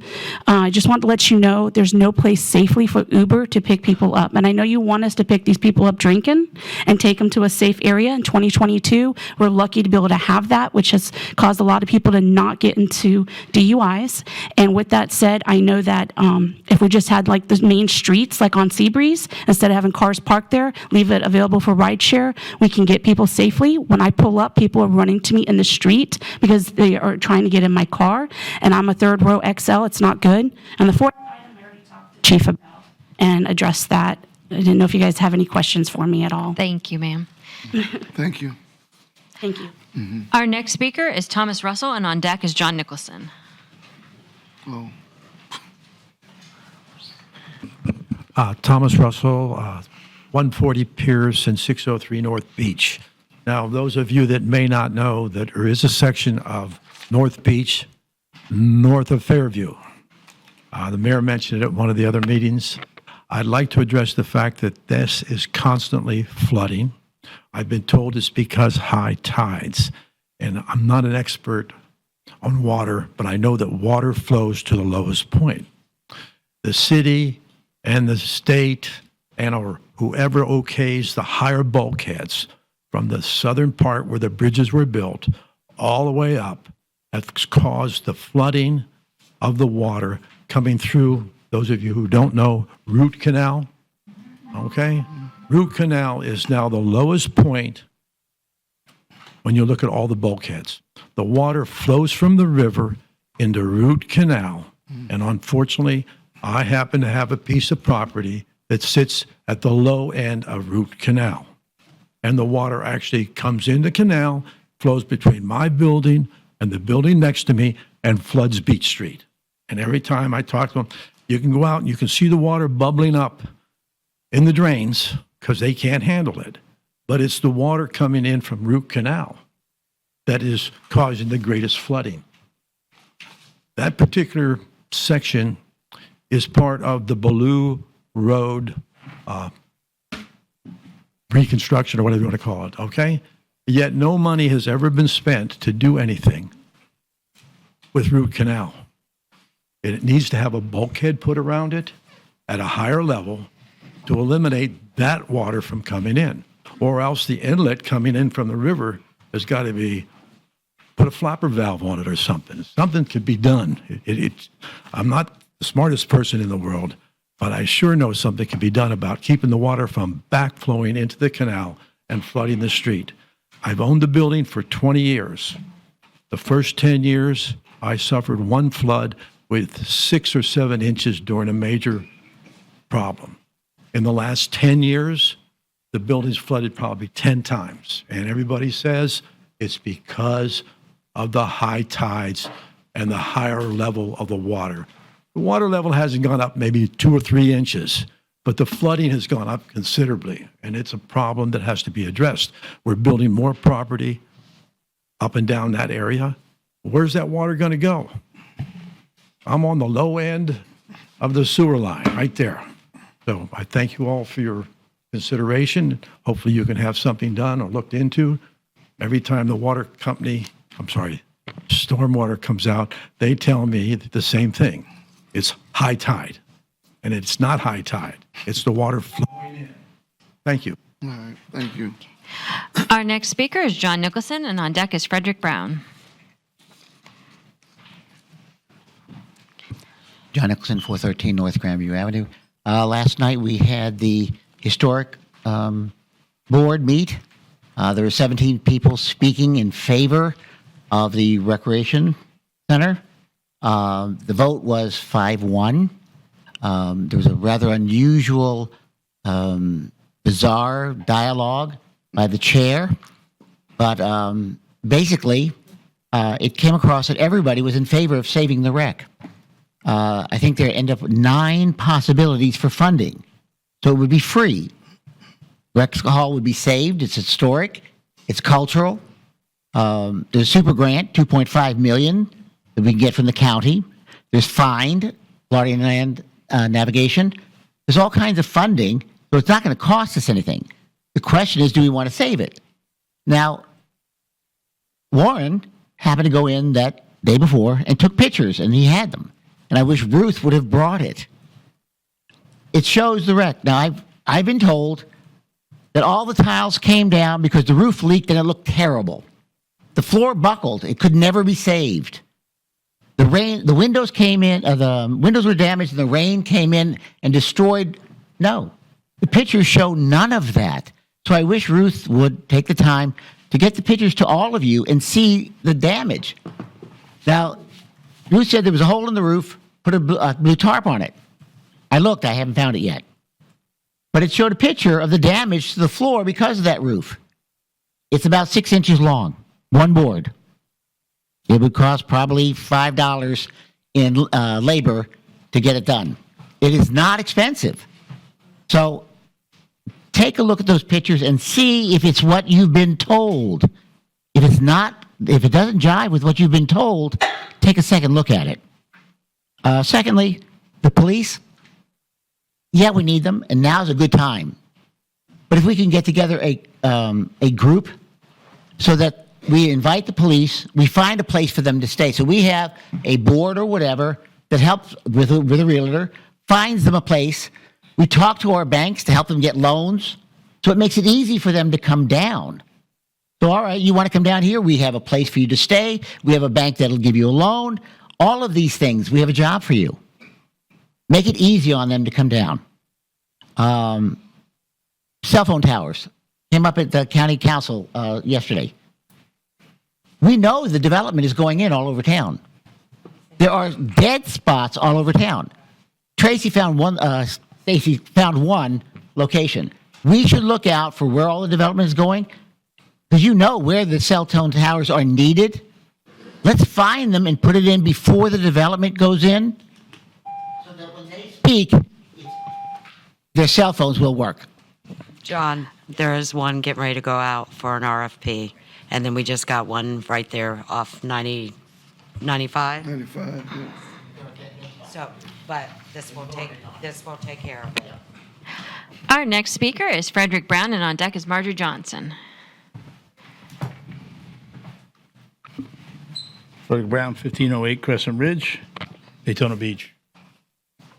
Thank you, Mr. Romero, for having me set the bar for speaking time. I appreciate that, although I will be a distant number 2 here based on the presentation. Once again, I'm going to address 3 subjects, and I am going to do them a little bit out of order, which I wrote them down. I want to once again address crosswalk safety. Nothing is more apparent, and especially during the recent Bike Week, and of course some of the other events. Obviously, Truck Week is a suicide mission in some places, trying to cross the road. But I am daily reminded about the tourists last year that were killed down the street from my home. And the sad part is some of that could have been avoided. And certainly I really believe the death could have been avoided. The key is to have a common strategy within the city. And I have asked on numerous occasions, whether it be a workshop, a committee meeting, whatever it takes, I would be glad to give you my input and my engineering background on how to avoid that. My goal is to have the city adopt a standard for all the crosswalks so that when you have these competing agencies like the DOT, and I've been to many of their meetings as well, and I must admit some of their ideas are beyond confusing and experimental in nature. My ideas are based on what I've actually observed, what works, what people will go by, not conceptual ideas that DOT's come up with. I've read some of the federal reports, the state reports. Hasn't been a lot of involvement with the county, but I think it's very important that we adopt a standard that we project onto these other agencies. Again, I've talked about alternative energy. We really need to get going on that. Some of these problems, we talk about flooding. I can just tell you since the 60s, yeah, the water level's going up. The beach is a lot smaller than it used to be back in the 60s. I can tell you that. And again, all this is due to changes in the environment. Without question, we need to take a more proactive stance. Saying, well, we're thinking about it, we might do something in 20 years is going to be a little bit too late. The sad part is we're throwing money away while we're waiting. The last thing I want to address, of course, is public lands. We've talked on numerous things in there on the parks. Lenox Park, in particular, there's several ideas. And again, I will welcome a workshop on that as well to present some ideas. But lighting and cameras would be great. As far as the public land that was given away, I am disappointed that our attorney did not present a report on what the current status of the court hearing is, and I wish he would update it at this time. Thank you. Our next speaker is Marjorie Johnson. On deck is Sharice Boyd. Marjorie Johnson, 122 South Beach Street. I'd like to say disorderly conduct by city officials will not be tolerated. Please be courteous to all of our residents who come before this podium. I've seen a lot of unprofessional conduct, and I'd like for you all to eliminate that. And also at the last meeting, we was here until 11 o'clock. I was sleepy, and I do not appreciate staying here till 11 o'clock. I'd like for you to fix this agenda so that we can move smoothly and we won't have to be here till 11 o'clock. So be respectful of our residents. You read a statement before the meeting, and I've seen a lot of unprofessional conduct where I passed my paper in before others, and others was heard before me. So I'm very observant of what's going on here in City Hall. Also, I like to say at the last meeting, we don't have access to our city commissioner, Paula Reed. I've had 4 people to come to my house to talk about the fact that she's not accessible to them, and that's a huge problem. She's also not accessible to me. I have a video on my social media, and at that time, she was supposed to have met with me. She didn't show up, and she said on the video, let's set up another meeting, and that never happened. So that you are getting paid to do your jobs, and we need to have access to all of our elected officials. So I noticed that the equity that she gives to the people on Tarragona Way is better than the equity that she's giving as far as meetings go, with meeting with the constituents that's over here. And Ms. Coleman was at my house here less than a week ago stating a flooding problem that's going on in her area. And we do have flooding that's going on in my area also, and that hasn't been addressed. I'd like to see that addressed.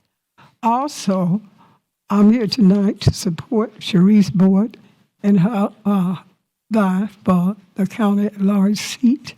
We have to put people in the office that's going to be accountable and respectful of our residents. And she will do a good job representing us on the county council.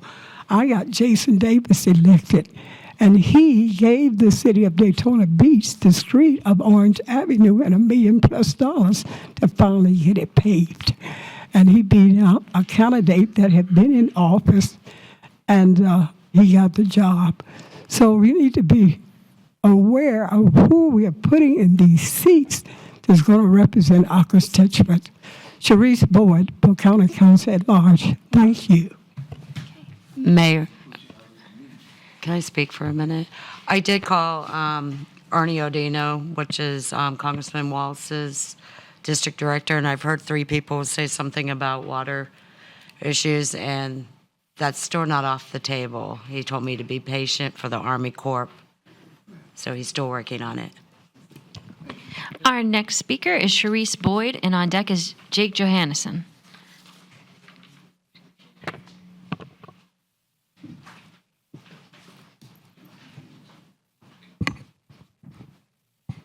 Good evening, everyone. I am Sharice Boyd of Daytona Beach, and I'm here for a couple of things. One, before I forget, are we able to get a copy of that PowerPoint he put up? I know you can't answer, but second is people have come to me about the pavilion at City Island, and they're saying that they're going to remove it. It's been chained. It's not opened. It doesn't have any seating. A lot of things. And I went over there and I looked, and it was actually just covered in bird poop, to be honest. But it does belong to the people. It belongs to the city. So if we can start utilizing that, I think that would be awesome. And put the chairs in there. I mean, people should be able to sit in there. It's the only shaded area unless you sit under a tree, and under the tree, unless you're on the grass, there's only 1, maybe 2 branches, and depending on sunlight, you're not going to be in the shade. But outside of that, the other reason I came is because unknown. Yes, I am running for Volusia County Council at Large, and I've come before because I have the time to use to announce that to the people of the city of Daytona as well as you all, and to say out loud in front of everyone, unlike some constituents who run and they do the behind the deal handshakes, I'm asking for anyone that would like to support me or endorse me, please let it know. And I asked in front of everyone, not behind doors.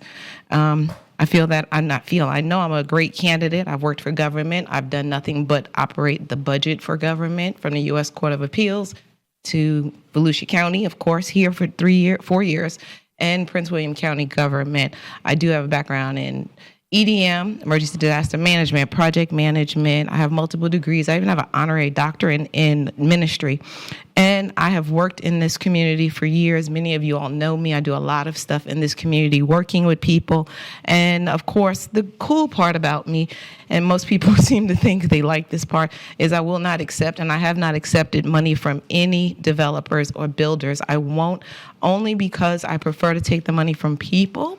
I think because things like this will come and there will be a vote, and I don't ever want someone to believe that I'm voting based on a donation or contribution I received.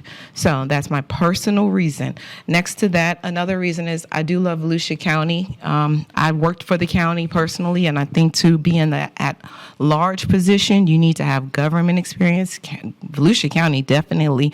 But more importantly, you really want to be at large. You have to reach out. And if anyone knows me, I don't care about race, gender, age, or any of that.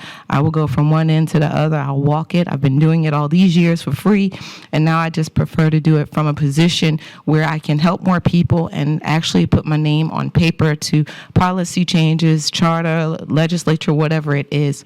So thank you very much for your time. Again, I'm Sharice Boyd, and if you want to know more, you can go to www.voteshariceboyd.com, or you can find me on Facebook. Thank you.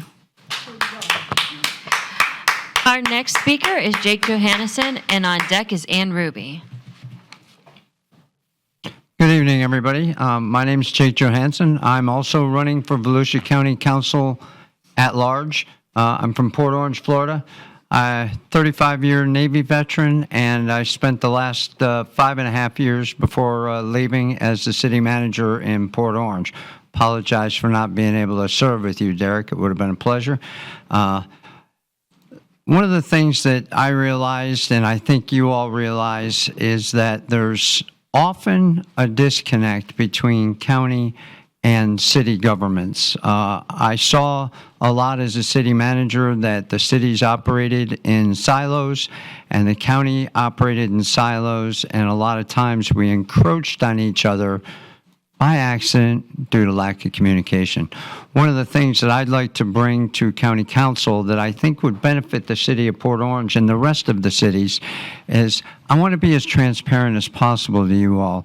If something that the county is doing is happening here in Daytona, specifically in one of your districts, I want to make sure that I reach out to you, Mayor, and to the district representatives to make sure that you're aware of what's going on in your district to the extent that I'm able.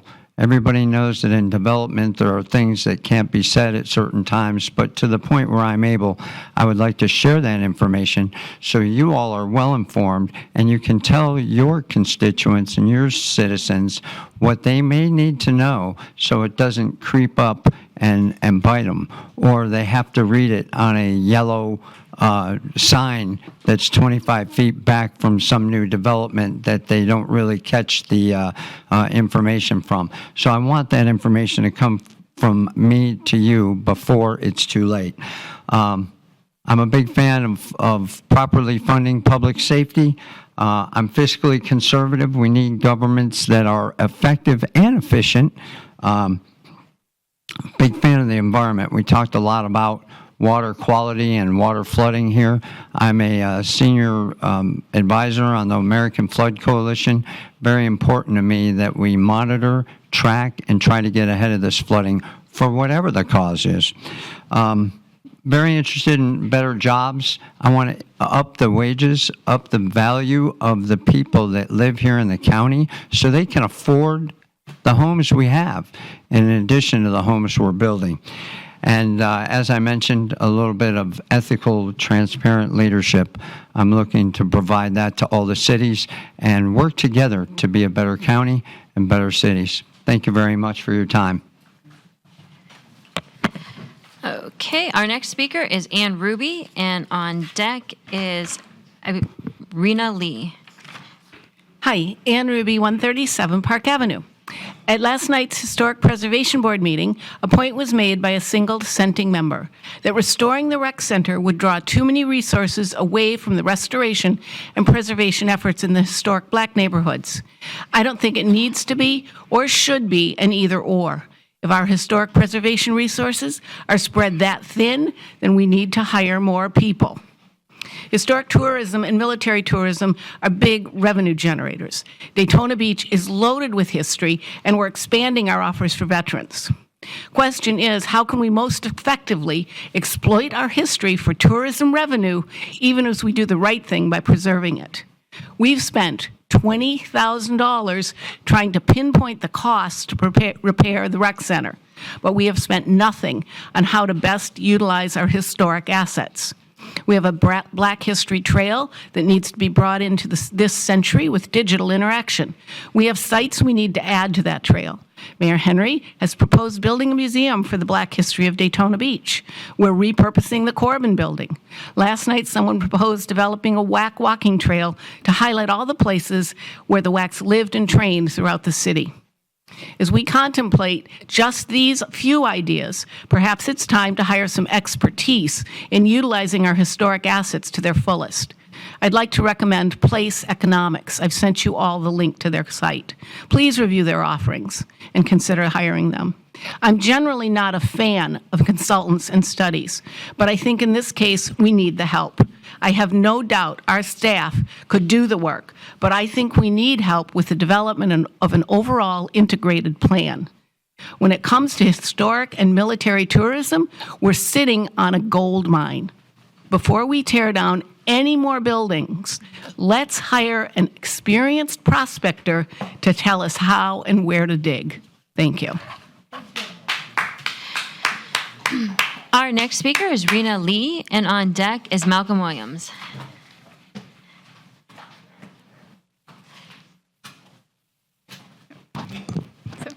Hi, my name is Rihanna Lee, and there is a public issue that is often buried and forgotten about.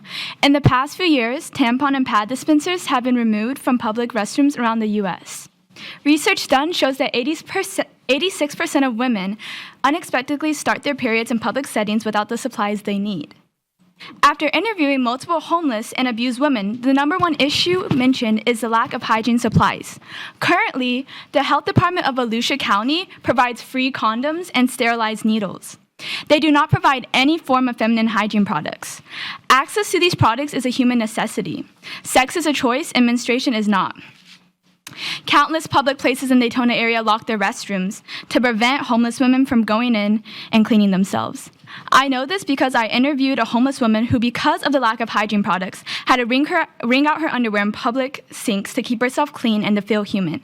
She expressed how incredibly humiliating it is to have to walk around looking and feeling dirty. She had children, and she had to choose between a box of pads and her next meal, even though it is the biology of a woman's body. 1 in 3 Daytona citizens are on welfare. SNAP's benefits and WIC do not cover the cost of hygiene products for women. Lack of period products is a hidden consequence of poverty. From all the women that I interviewed, they all stated that the 25-cent tampon dispensers would have helped them exponentially through their crisis. Public restrooms accommodate free toilet paper and soap. There is no reason to take away these dispensers when there is still a profit margin. They are inexpensive to install, with each machine costing around $200 to $300. Each tampon and pad costs about 6 to 13 cents to purchase in bulk and is then sold for around 25 to 50 cents. It should be a woman's basic right to help her with something that is uncontrollable. Meeting the hygiene needs of all adolescent girls and women is a fundamental issue of human rights, dignity, and public health. This issue is widespread and deserves more attention, and I am here as a voice for all women. Thank you.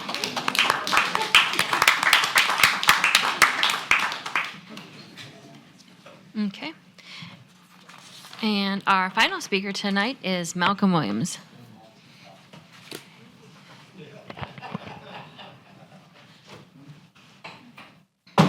Can't come behind that. Good evening, everyone. Good evening. That really threw me off. Yeah, I got to regroup. One of the things I want to say is that it's another year, and we have been pushing for this youth council and some things for our young people. And in our neighborhoods, I've come to tell you that there is a crisis.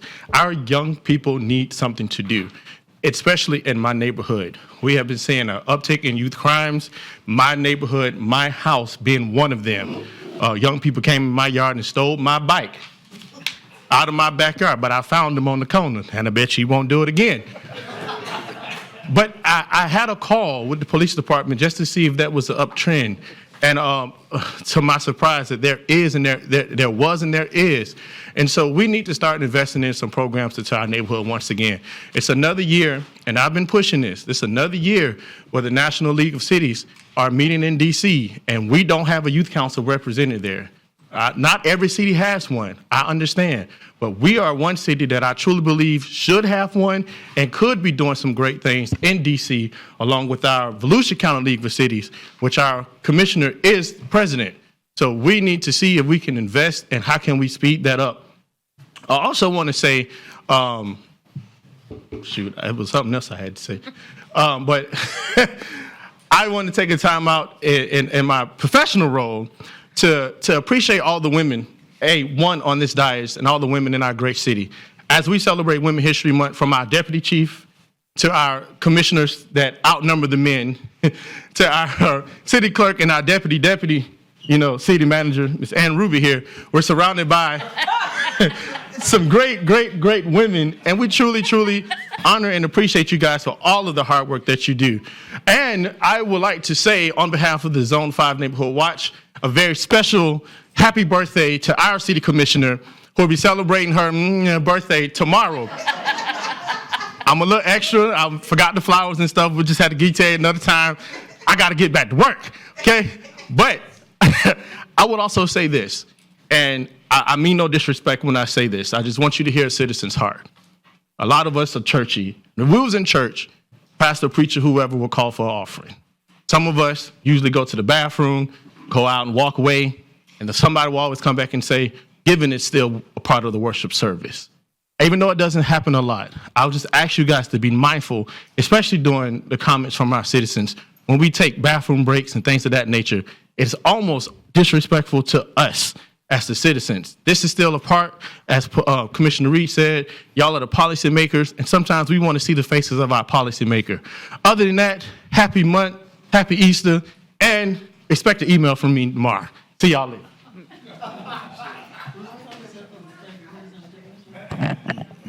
That was my final speaker. That's the final speaker? Yeah. It's been a great meeting. A lot faster than the last meeting. But let us always remember that if we don't want to be here, we don't have to be here.